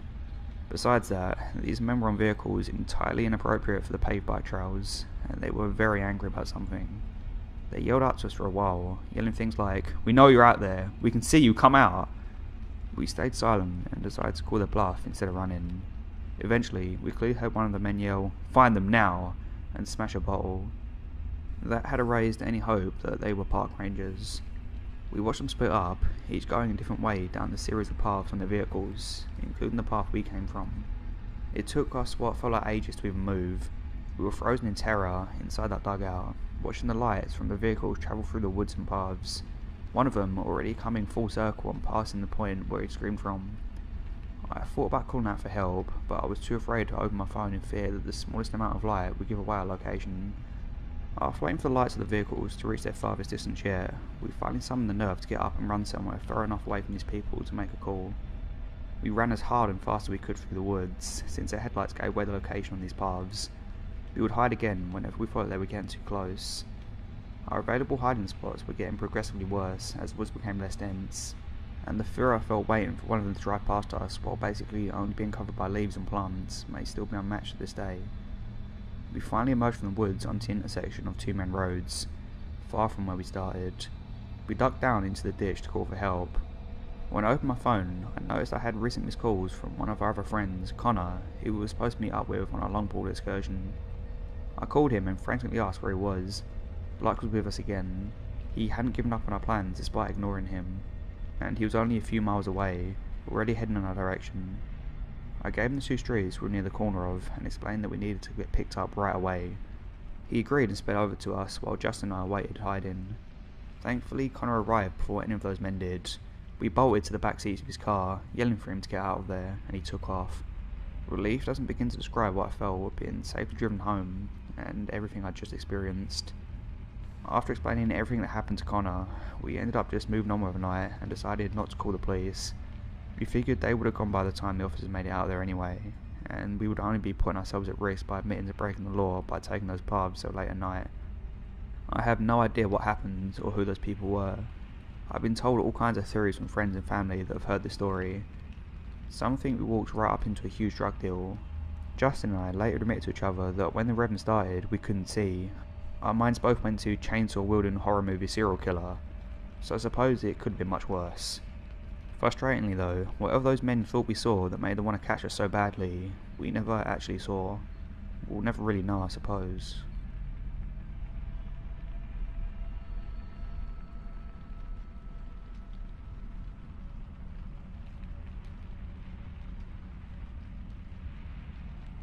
This is the most terrifying moment of my life, and always will be. My family and a family friend's family were going on a hiking trip to the Appalachian mountain range. We rented cabins at a camping site and arranged for certain paths to take the following day. It would be a 4-day trip. The first 3 days went great. We saw wildlife, had a good time and spoke a lot, but on the 4th day, we were taking a trail that was more secluded and overgrown than the rest. We were walking for about 30 minutes when I was hit with this overwhelming feeling of uneasiness. The feeling just stayed there no matter what I did. And then, everyone else on the hike denies this, but I hear singing in a language that I've never heard before. It's like the singing described in the myth of the sirens, sweet yet enchanting. Yet the music invoked a feeling of fear down to my bones. Everyone else seems completely oblivious to it. I'm telling my dad that something was wrong, but he just told me I was probably tired and that we're gonna stop soon. So about 5 minutes later, the singing just gets louder, my heart's racing. We had to stop to rest and eat. I wish with all my heart that we hadn't stopped. About 2 minutes into our little rest, the singing's getting progressively louder. My nerves have not settled.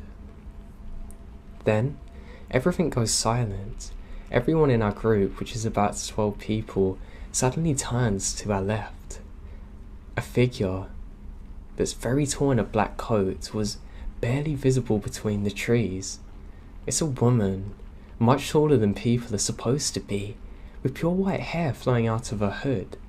Her head is down, but her face is still visible. All I can make out is that her skin's very pale, like old paper. As we watch, she just stalks closer to our group, finally stopping dead at the edge of the tree line. And she looks up, and I swear to God, as long as I live and breathe, I can't forget her face. Her eyes are white. She has a pointed nose and pale lips. She stares at us for a moment and smiles. That's horrifying. She has no teeth. She then begins to try and talk to us in this high-pitched tone, but I don't know what she's saying. And in a blink, she's gone. Everyone's silent. This is my first time telling the experience, and I hate it. I just need to try and get it off my chest.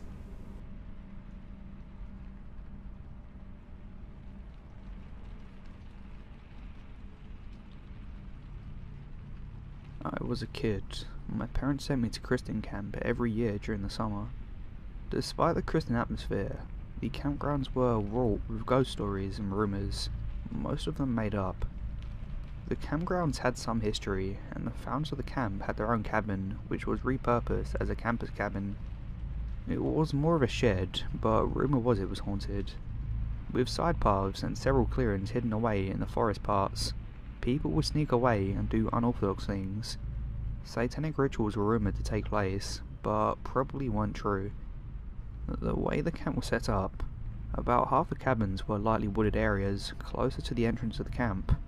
The other half and the lodge bordered a well-kept field with taller and unruly grass stretching further off to meet the forest on the other side of the field. When I was about 6, I was assigned to a cabin by the field. It was an A-frame cabin and was swelteringly hot. The cabin nestled in the mountain could, oddly enough, afford complex kitchenware, but skimped on comfort for the campers. Most of the nights, I slept on the top of my sleeping bag as opposed to inside it. The bathrooms were separate from the cabin, and being 6 and very much afraid of the dark, especially in a dark, unfamiliar, lightless place, I often found myself terrified to sleep for fear of wetting the bed. Our counsellor Josh was really relaxed too. Looking back, he was probably the most chill counsellor I ever had. He was in the Army Reserve and let us get away with a lot of things that never really flew after that year. The camp was pretty strict about rules. Lights out by 9, no venturing out of your cabin unless you use the bathroom. You couldn't even buy more than 1 soda from the commissary. Josh taught us that some rules are better left broken. At least that way you experience more out of life.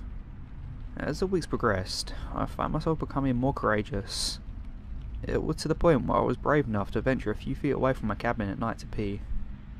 On our last night, Josh proposed we spend the night in the field. We would pretend to go to bed at lights out. The staff would walk around with headlights and make sure everyone was in their beds, and then sneak out when we no longer saw the headlamps of wandering staff. We snuck out a little early and were startled by a straggler staffer. Josh hissed at us to get down on the ground near the bushes to blend in with the darkness. The staffer didn't seem to notice us in their peripheral, but he seemed frantic by the way he was running towards the staff lodge. I noticed his panicked and clumsy footfalls as he ran to the cabin for the night, thinking, amused at how a grown man could be afraid of the dark too. We settled down by the tall grass, and when my eyes adjusted to the darkness, the stars above shone down on us, and it was as if I was looking into the cosmos itself. Josh was making some speech about how the stars were made by God, but I just ignored it and gazed up, comforted by the vague mischief we caused and the camaraderie I now shared with my cabin mates. Josh said he would wake us before the morning bell so we wouldn't get in trouble. I don't know when I fell asleep. Josh was talking all about creation, and suddenly, deafening silence only interrupted by the gentle sway of the tall grass in the breeze. I don't know what would have woken me up, but the sight of the stars and the gentle sound of the grass was luring me back to sleep. Before I could fall back asleep, I heard it. A gentle crunch in the tall grass. I was panicked, but when I didn't hear the sound of the second time, I calmed myself down, telling myself it was just a rabbit. A second crunch, this time a little heavier. My eyes flew open, and I slowly turned on my side to face my other cabin mates to see if they'd woken too. If there happened to be a mountain lion, I didn't want to become a target by making any sudden movements. The crunching sound became more frequent, and sounded as if it was coming closer, as if someone or something was at first trying to be sneaky, but gave up halfway. I was on my side face to face with one of my cabin mates named Cody, and my back to the long grass. Behind me, the crunching got closer and louder. I was tearing up in unbridled fear. If I got up, it might go away, but on the off chance it didn't, would it attack me? Would this be my last night alive? As my thoughts raced and the footsteps got closer, I felt as if I was being watched by a sinister presence. Just as I was about to get up and bolt, Cody stirred slightly.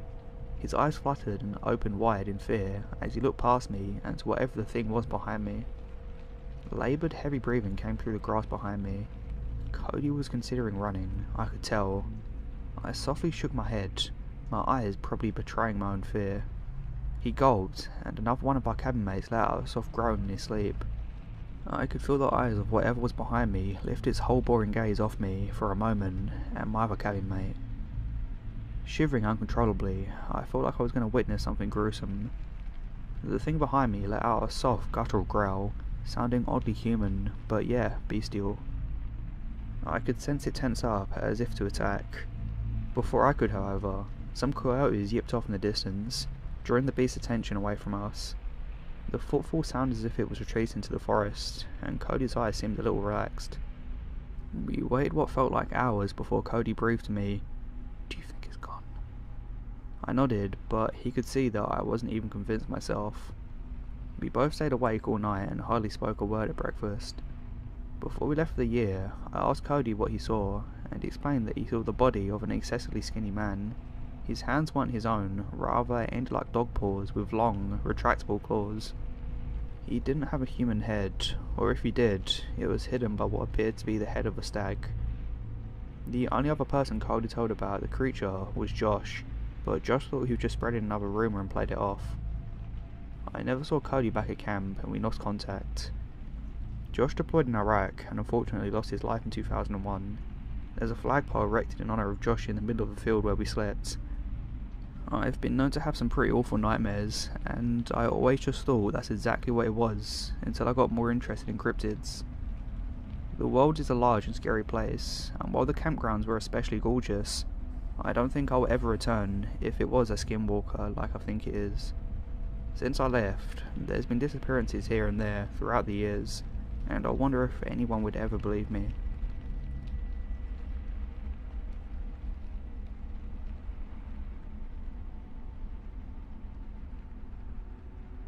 This happened about a year ago, but still haunts me to this day. Back when I'm in middle school, I lived next door to a small neighbourhood. All I had to do was hop the fence and I'd be in the neighbourhood where all my friends are, where we are all between the ages of 12 and 13, and there were 5 of us. One of the houses where we were always had a backyard on the edge of the woods. We had created trails throughout it, completed with bridges over the creek that led to a reservoir of sorts where all the rainwater went, as well as the water that drained from the sewers. I say sewers, but it's a runoff from the street, and we use the tunnels under the road during intense games of manhunt. Anyway, we called that place a wall. The wall backed up quite literally to a house in the neighbourhood, and the next street over, we could clearly see houses through the trees in any direction we looked, so it's not like we're even far. Besides the trail we took, there was a main exit along the fence at the house aforementioned that led straight into the heart of the neighbourhood. Now, the wall was right by the street over. On our side, where the wall sat, there were 3 houses. One of them houses lived a well-known police officer whose kids were actually friends with us. The opposite side had a massive farmland to the left, and a heavily wooded area to the right, complete with its own empty, boarded up, creepy house that couldn't be seen from the road unless it's winter. No one had ever lived there, or at least in the last 3 years that we knew of. So like I said, and I'm trying to paint the picture here so you can understand, we were very, very close to the other homes, which makes this story an odd one. One of my friends and I, just the 2 of us, decided to go to the wall, taking the familiar trails through the woods, and we made it to the wall. Weeks prior to this, the group of us had been trying to make a bridge so we can continue our work. Between picking up branches and heaving stones, we noticed that something's coming from the woods across the street. It's a man. This man was dressed head to toe in camouflage, typical hunting gear that I've seen before. The weirdest thing was he had a shotgun in his hands, in a residential area. Luckily, we noticed him before he notices us, and I'm so glad we did. When he notices us, his eyes locked on both of us and his pace begins to quicken, and he made a beeline to us. He never said a word or even lowered his weapon. It was just in his hands, ready at any given moment. We snap out of it, take the exit, sprinting into the heart of the neighbourhood, running straight to my friend's house to tell someone. We tell her dad, and he immediately goes to check it out, but finds no one, not a trace. I don't know where or who that man was, but her dad wasted no time, going there in seconds. The wooded area where the man came from was not large, at least not large enough to ever consider hunting on, and it was definitely not hunting land. It's an extremely residential area with an elementary school no less than 3 minutes away. I never understood why the man was there, especially since there's a cop who lives there. All I know is that he was up to no good, and he probably did something terrible and may have been escaping. It's a terrifying accident that we encountered him.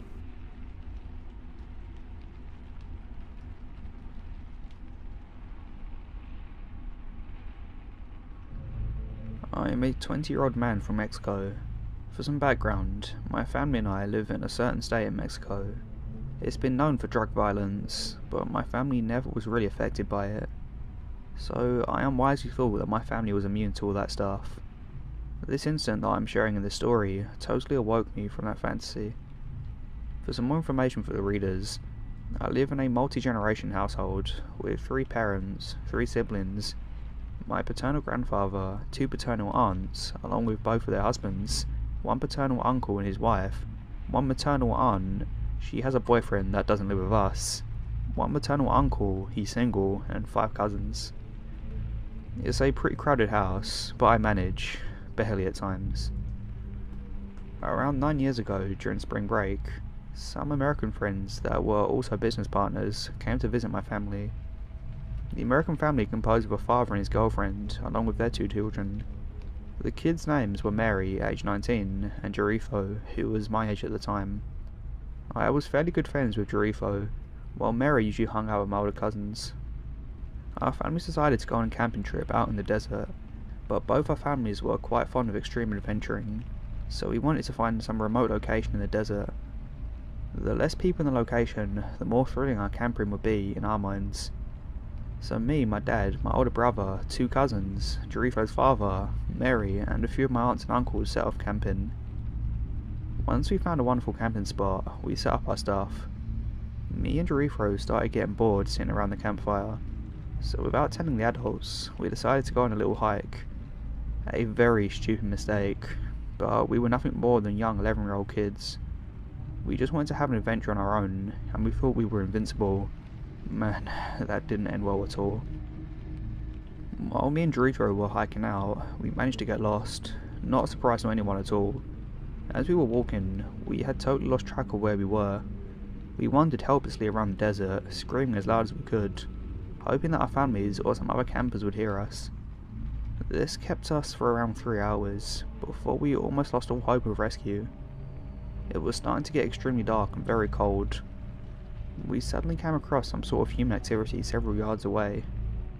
Jerifo and I managed to pick out around 6 or 7 trucks. When we got closer, we could easily see around 24 men hanging around. From what we could tell, they were composed of a bunch of Latino and white guys. All the white guys had racist tattoos all over their bodies. One especially creepy dude had a skull tattoo on his face, while obviously other stuff was tattooed on the head of the other guy. The Latino men were similarly heavily tattooed, but I can't remember what they looked like now. The men were all armed with assault rifles. Me and Jerifo exchanged confused glances. The lighting was quite dark, but I could easily see that the Hispanic guys were handing over white bags to the white men. Obviously this was some sort of drug deal between the Mexican cartel and some American gang. I have heard several stories of such things happening, but I never imagined seeing something like that in person. Jerifo whispers to me that we need to get out of there before they saw us. We tried to scurry out as fast as quietly possible. This totally failed, as one of the Mexican gunmen spotted us and pointed us out to his buddies. The American and Mexican drug dealers started to shoot at us. Bullets were flying and crashing all around us. Our adrenaline kicked in and then we ran out the wind. I felt one bullet graze my side, but I kept running. Jerifo was shot in the stomach and he fell to the ground clutching his wound. He let out the most blood-curdling scream imaginable, the scream that still haunts me to this day. I knew that if I went to his aid, I would have been killed too, so I was forced to leave him behind. When I glanced back, a Mexican drug dealer dressed up as a trashy cowboy walked up to Jerifo. He then finished him off. No time for tears. I kept running. I prayed to every god that I could think of to save me. I was totally convinced that I was going to die that night, and my family would never find me. Slowly scumbling to fatigue, I glanced towards my right, and I spot a river 10 feet away. Knowing that this was my best chance of escaping my pursuers, despite the risk of drowning, I jumped into the river. I was never a stellar swimmer, but with the danger I was in, I suddenly became an Olympic swimmer that would have made Michael Phelps proud. The drug dealers continued to fire at me, but I eventually swam far enough away they gave up. I swam for another hour before I went back into dry land. Afterwards, I found a cave to settle into for the rest of the night. 3 hours later, I woke up to a flashlight in my face. For a second, I thought the drug dealers had found me again, but I was relieved to find out that it was simply just a rescue party sent to me by Jericho's family. I was airlifted to hospital and treated for my wounds. After my recovery, I explained what happened to my and Jericho's families. A sympathetic police officer explained to us that we probably witnessed a drug deal between the Juarez cartel and the Aryan Brotherhood. He then advised us to leave before the cartel tried any further attacks on us. Jericho's family called off the vacation and went home the next day. Not wanting further retaliation from the cartels, my own family moved to the Osakata state. So far so good, we've never had any trouble from the cartels again. Jericho's body was never found. I have no idea what happened to the dealers that attacked us that night, but I wish them the worst. I still have no contact with Jericho's family. To this day, I still get nightmares about the whole incident. It seems like this will be a chip on my shoulder for a long time.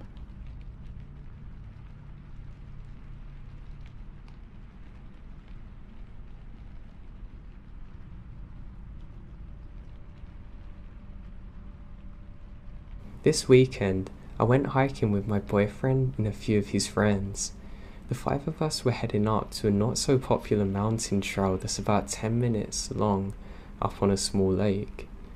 We saw 2 couples on their way down, but no one passed us up on the way.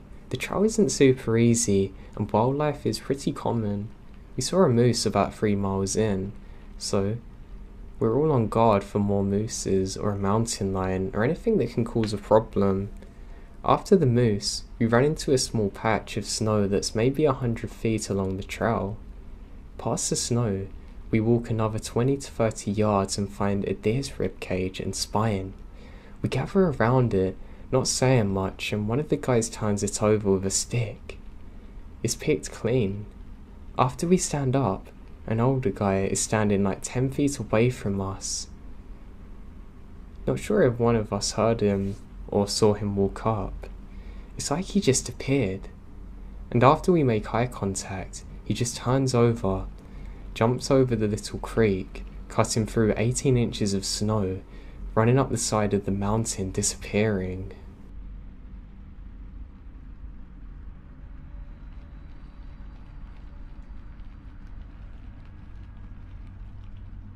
People like to warn you about the dangers of nature when you go camping, but that's not what you should be afraid of. No, not exactly. I went camping with my girlfriend in a place called Nightfall Forest. As you might expect from the name, it was dark and a foreboding place, with areas where the trees grew so thick that very little sunlight could get through their overgrown branches. Lacey, my girlfriend, and a biologist in training, went to study the ecosystem of a particular area of the forest, known for its unique fungi and bacteria.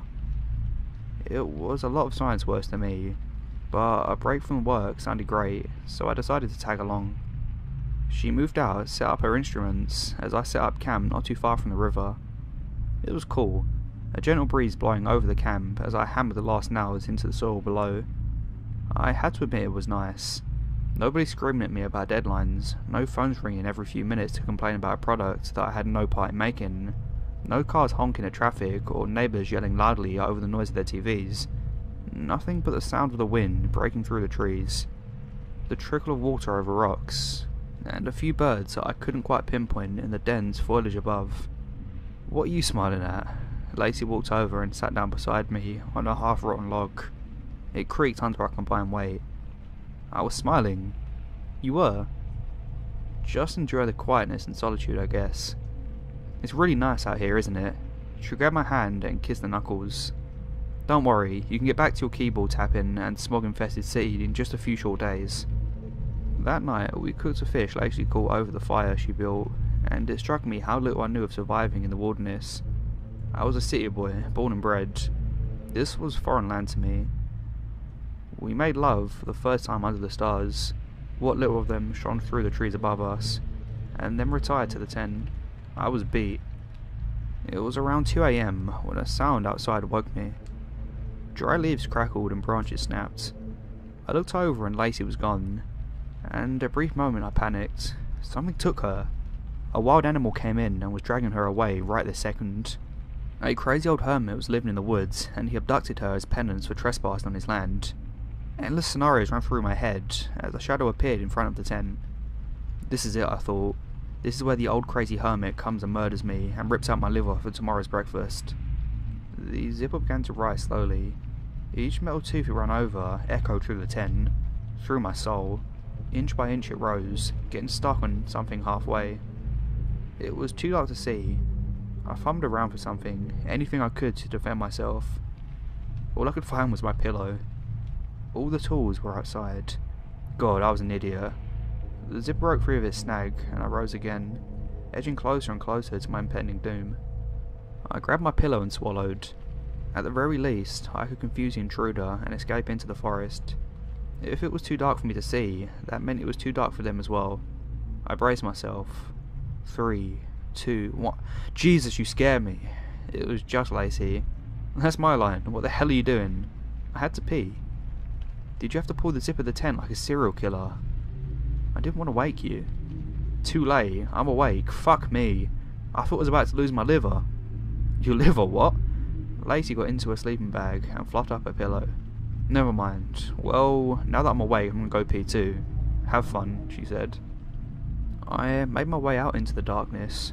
Crickets' chirps and the trickle of water over rocks continued, unabated.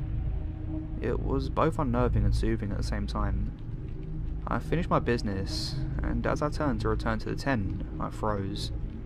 I wasn't alone. This wasn't Lacey trying to sneak her way back into the tent without waking me.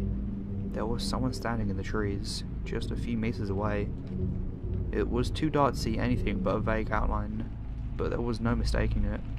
There was a person right there. I could pick up a rock and hit them with it. Did they see me?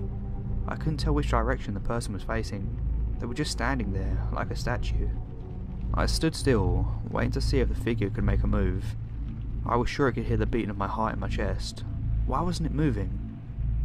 There was a cry in the distance. We both turned towards the sound, and then the figure turned to look at me, his eyes glinting in the darkness before it took off running. I scrambled for the tent and yanked the zipper down as hard as I could, forcing it to get stuck several times. "What are you doing?" Lacey asked, rubbing her eyes. I put a shaky finger to my lips and crawled into my sleeping bag. We waited, listening. There was another cry, fainter this time, and then silence. The thing was gone. "There was something out there," I whispered, unable to hide the fear in my voice. Lacey sat up. "What do you mean? Someone's out there? Who?" I shook my head. There was a cry, a scream, something, and they took off. I left out the part about the eyes. No need to worry her or make her think I was insane. I was a city boy. She would put it down to the unfamiliarity of the woods and not take me seriously. Camping virgin or not, the thing I saw, it wasn't human. The morning came without a wink of sleep, and Lacey went off to check her instruments. "Do you want some breakfast?" I called out. "I'll eat later," she said. The forest felt cold, unwelcoming almost, like the eyes were watching me from every corner. I stood up, thinking to join Lacey as she did her rounds, but then it dawned on me that I had no idea where she was. I was setting up camp when she put her stuff out. I was alone.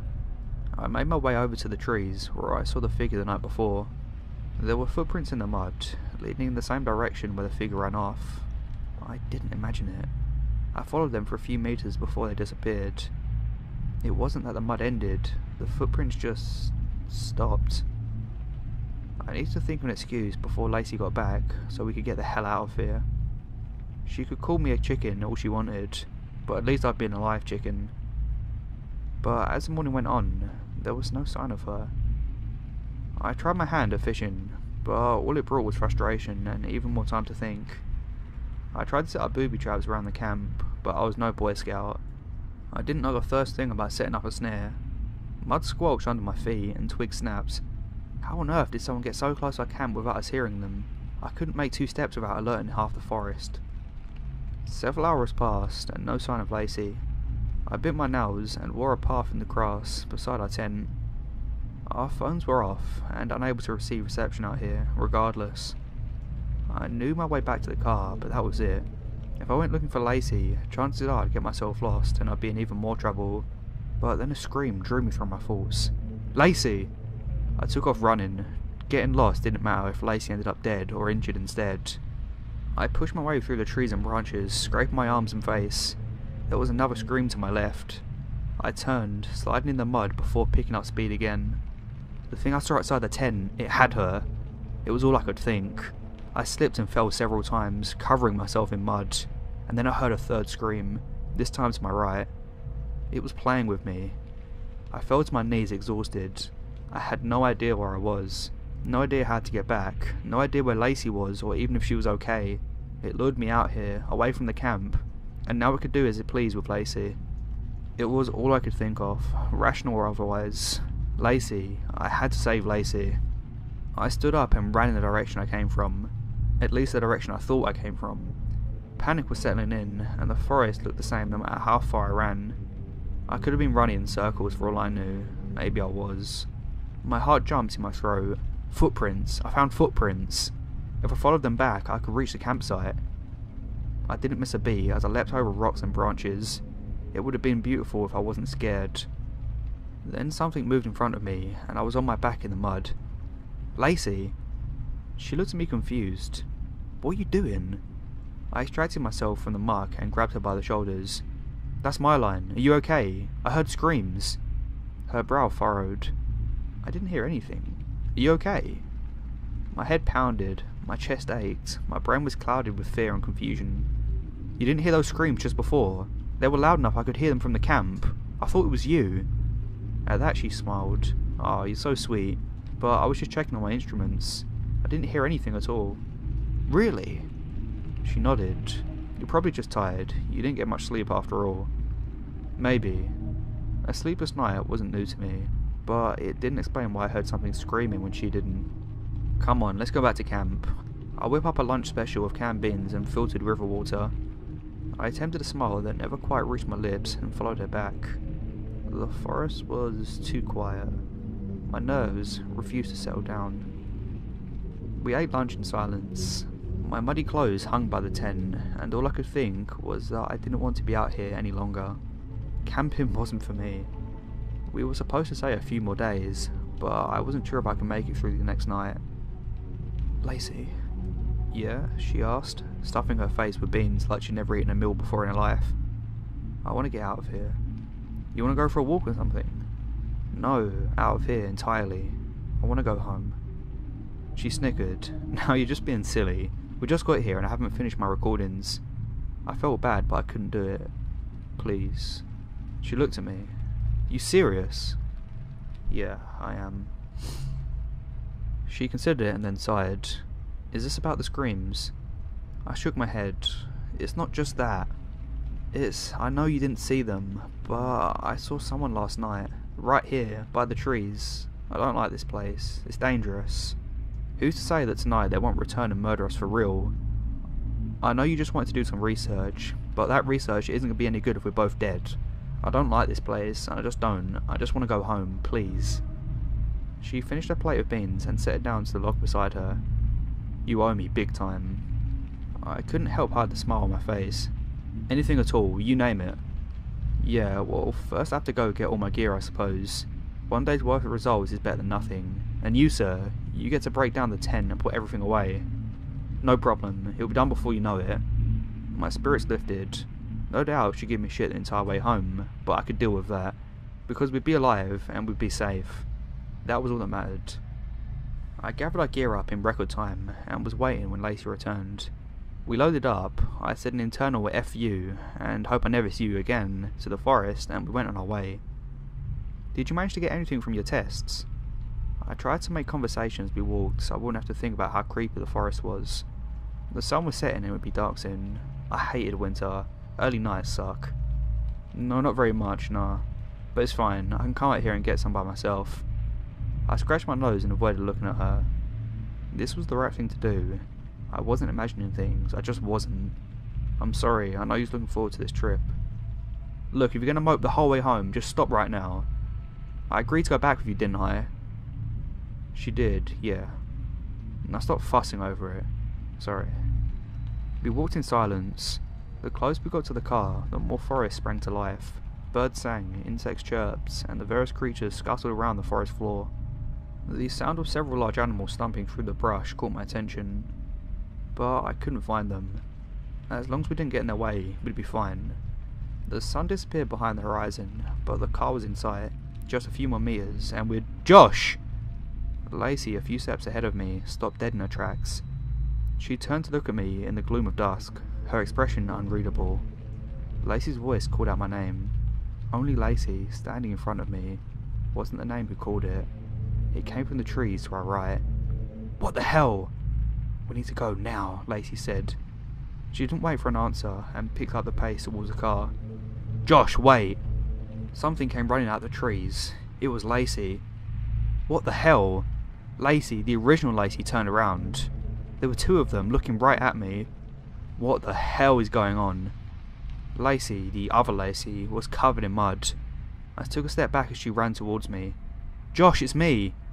My eyes flickered back and forth between the two of them, and my back pressed into a tree. I went out to pee last night and something odd grabbed me. This thing isn't me. I didn't know what to believe. They were a mirror image of each other. I don't know what that thing is, but I can tell you that when I went out to pee last night, I most certainly wasn't grabs. The non-messy Lacey looked at me, her eyes wide. And yeah, I agree, we really should get out of here now. The messy Lacey turned and jumped before I could say a word. The two Lacys fell in the mud, scratching and punching and kicking. I ran over, grabbed the nearest one and pulled her off. There was a growl deep in the forest. I swallowed. That wasn't a deer. There was no time for this. It was getting darker and colder by the second. I turned to Lacey on my right. What did you get me for my 5th birthday? A red Matchbox car, she said without hesitation. I turned to Lacey on my left, pushing herself up out of the mud. What did I want but not get for my birthday last year? A rainbow cake with buttercream frosting, she said, flicking the mud off the front of her pants. Both were correct. The red Matchbox car was a pride of my childhood, and it sat on my dresser at home. Only Lacey knew about the cake I wanted last year, but due to a mistake at the bakery, never got it. This was insane. I don't know what the fuck's going on here, but I can't be the only one who heard that growl just now. Lacey, both Lacys look at me. A second later it was on us. A featureless man, like something moulded out of clay, ran for Lacey. Its eye glinted in the darkness, and it barreled into her full speed, sending them both tumbling to the ground. A scream barely had time to escape my lips before it was all over. The clay man ripped out her throat. Lacey, the other one beside me, screamed. The yellow eyes turned towards her, and then looked at me. A mistake was made. There weren't supposed to be two Lacys. Something fucked up the process. The clay man grabbed my wrist and began to charge before me. It grew taller, matching my height. The watch on my arm began to form on his. The bare chest morphed into my shirt and jacket. Its blank face became mine. Lacey screamed again. I pulled the creature away from her and we fell, hitting the ground hard. Mud clouded my vision. Mud, so much mud. It was on everything, working its way into every crevice in my body.